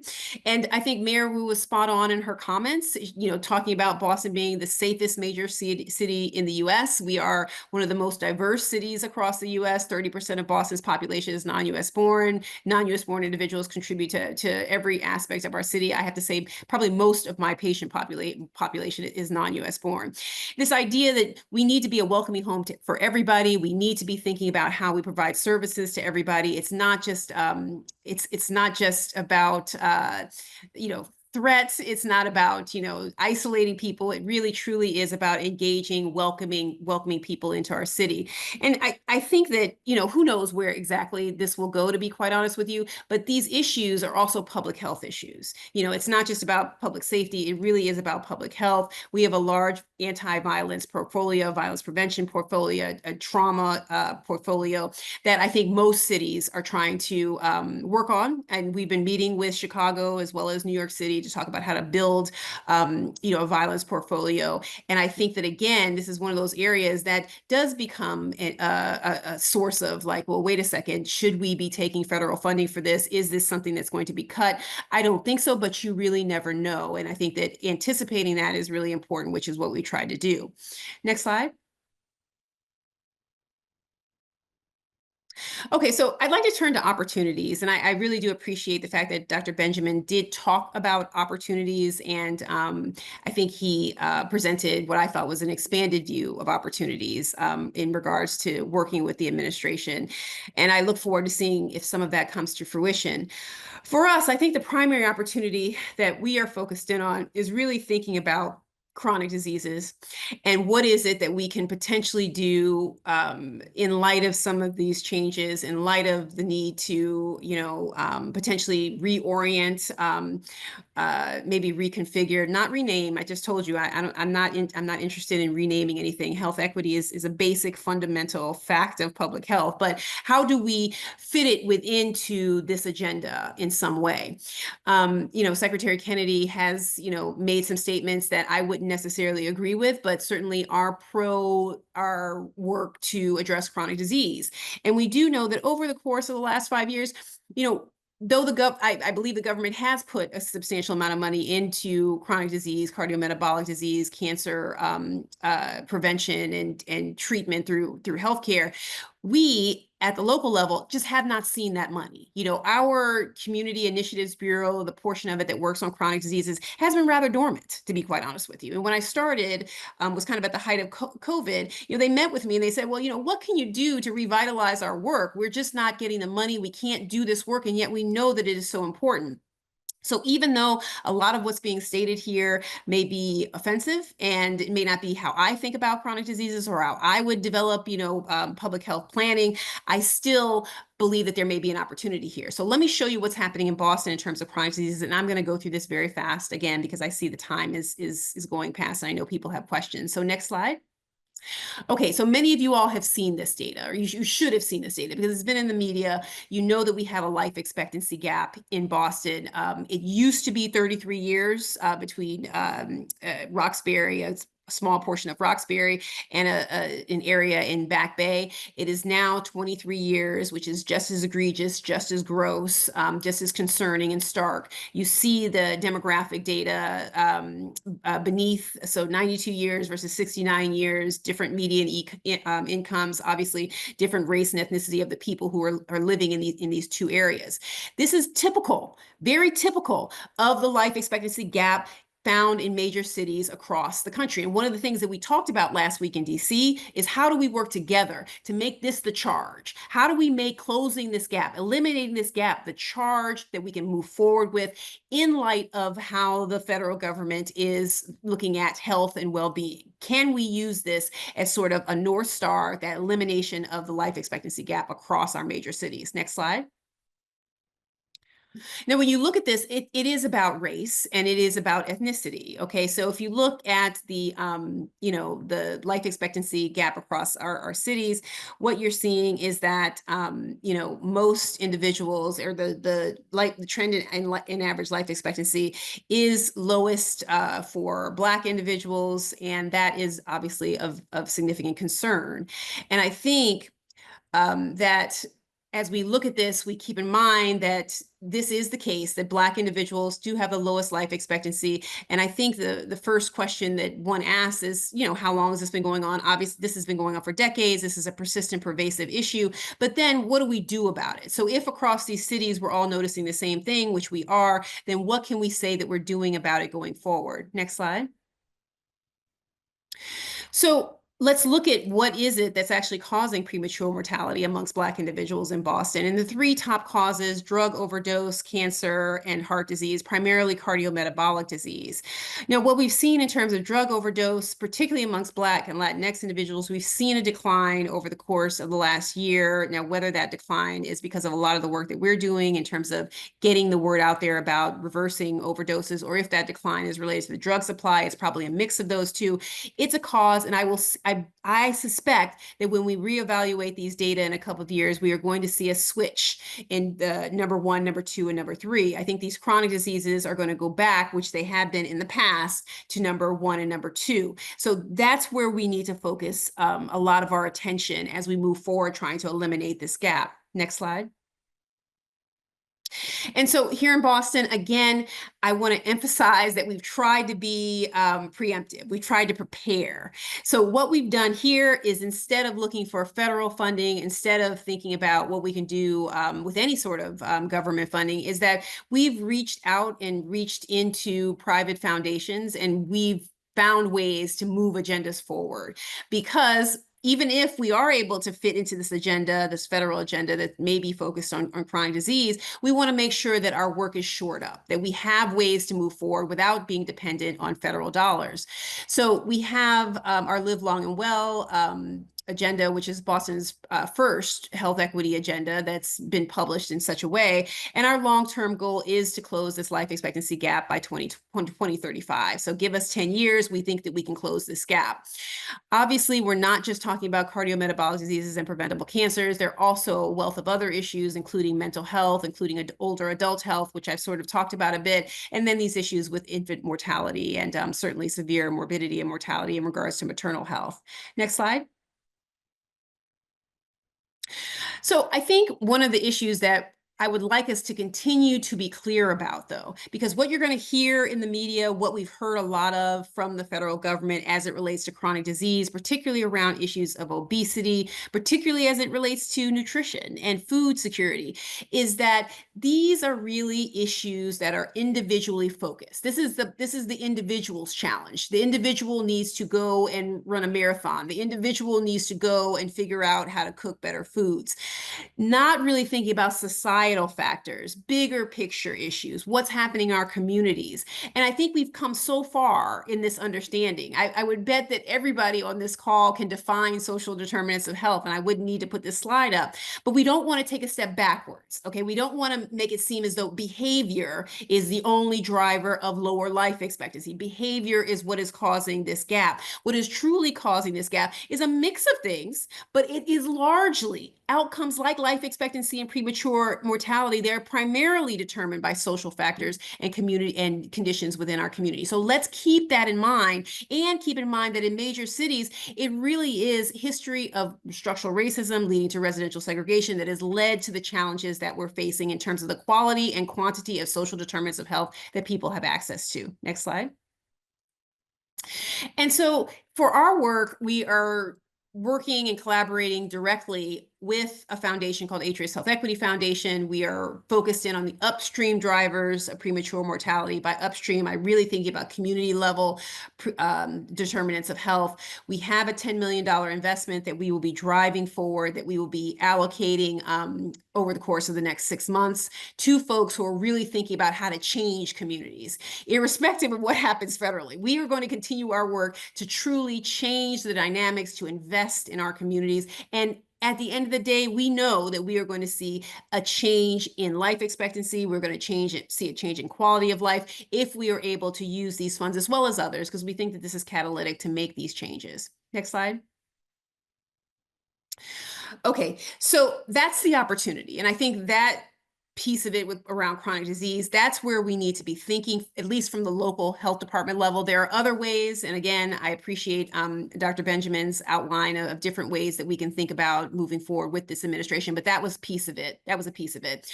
I think it's also important for this audience, given that I know that most of you are nurses or nursing students, you're interested in public health, you're faculty members at Regis. What is it that you can do? And I think this is the challenge, because oftentimes you think these are big picture issues, these are policies, we learn about them, but what is it that I can do? And I think many people have approached me, and when I talk to the media about these issues, people have said, okay, so what can we tell people to do? Well, one is to understand what we've presented this evening. I think, like I said, you've gotten what I think is a masterclass background, big picture issues. I tried to bring this home and kind of drill it down to what's happening kind of step by step on the ground. I think you would hear similar stories by other health department leads, other people who are working in public health. What are the threats? What are the opportunities? Understand that, mobilize within your own communities and speak up. Speak up, know that this is a threat. We are not overestimating this. We are not overestimating what may happen if federal changes continue to occur, if money is clawed back, if we stop getting money to fund the programs that I've mentioned. Secondly, continue to work in your communities. Strong communities are healthy communities. Strong communities are able to be empowered and mobilize and do the work that needs to be done irrespective of what's happening federally. Working with philanthropic organizations, I think communities can be empowered and mobilized to continue to do the work that should be done. Certainly, civic engagement is important. And then I would also say that joining the public health workforce. One of the problems with all that's happening right now is because there's attack on public health, you have students who are backing away from public health. And I've had some reach out to me and say, is there a future here? What should I be thinking about? Is this going to be lucrative, or am I going to lose my job? And I'd probably be thinking the same thing if I did not have a job right now or if I was in training. We have job opportunities at the local level. We do it at Boston Public Health Commission. I know the other health commissions or the other health departments across our state have jobs. There are opportunities to work in public health, and I would not shy away. What we are dealing with now, I do believe is temporary. And even when we met last week in DC, we had advisors there who said, look, this is temporary. You're being tested. Stay the course. Continue to do your work. Even if you're challenged, even if money is clawed back, keep it going in whatever way you can. And I want to pass that message on. So I'll stop there. Thank you. Well, that was amazing. And you're right, this is a master class without a doubt. I'm going to stop screen sharing for a moment.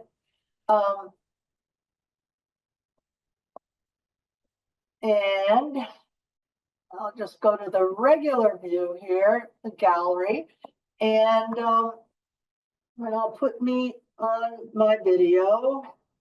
And I have to say that I have never, in all these panels, gotten the wealth of information that we did tonight. And it was especially critical given the times. And I am sorry that we ran over, but I could not stop Dr. Ojikutu, who really helped to bring the larger picture, like she said, into focus. And before we end, I guess a couple of things. One, with Dr. Doonan, and it also feeds into Dr. Ojikutu. You can't speak up if you aren't informed. And so if you want to speak up as she's suggesting, then you have to stay informed, as Dr. Doonan said. And I think the other thing that I got from his talk was that really looking at Medicaid as either a welfare option or a safety net. And I think taking a look at it from that perspective was enlightening. With Dr. Benjamin, the framework of addressing the diversity of attacks that are hitting us, and giving us that poll of attack those that are the most important first. Don't be dealing with the ones that are not foundational. And if I recall, he put the misinformation and disinformation as one of the most important things. And then Michael Curry raised the seriousness, which I had not really thought about, of rural healthcare, and gave us homework that all of us are to take a look at out in the rural. And I think that was likewise critically important. Dr. Ojuku said, being prepared is critical, which made me start to think about, okay, I live on the Cape, and how are we really preparing for what may really hit us? And so that was, and I hope it hit everyone else in the same way, to really be consciously thinking about how are we going to take care of the potential deficits that we're going to face. And when I looked at Dr. Ojukutu's 17%, it came out to 53 million that they are preparing to deal with. And I just think all of those things. And Michael, did you give us that diagram? It's in this. Yep, it's in the slide deck. Yes, that was amazing. That's the other thing that was really, when I saw that stress of what we're all facing right now, and in that diagram was just amazing. So I hate to say it, but I really can't address the questions in the chat, because I did tell our speakers that they would be here till 8:30. So that's what I'm going to do. And I'm sure that everybody in the audience is just as appreciative as I am with this master class. And I trust that everyone has taken something from here that will allow them to do something about it. And I will take a look at the questions in the chat and see afterwards whether there are things that I can address and then send out to when we send out individual emails. So if that's okay, then we'll let our speakers go after thanking them very much, which I'm sure everybody has in the chat. And I will have our grad assistant put up the link in the chat to do the evaluation. Because if you do want credit for this event, you either class credit or contact hours, you need to complete an evaluation and submit it.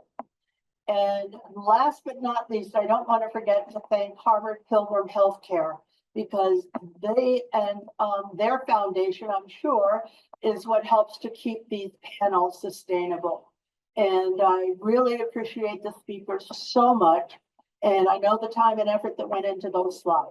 So thank you very much. And Ashmay, have you put the link up in the chat? I did. I put it up twice. Thank you. Okay, then I think we should be good. And we can say goodnight to the speakers. And I will thank President Hayes as well for introducing the whole event and for introducing the whole series and creating it in the beginning. So thank you very much. And I will then turn it over to the chat and the evaluation.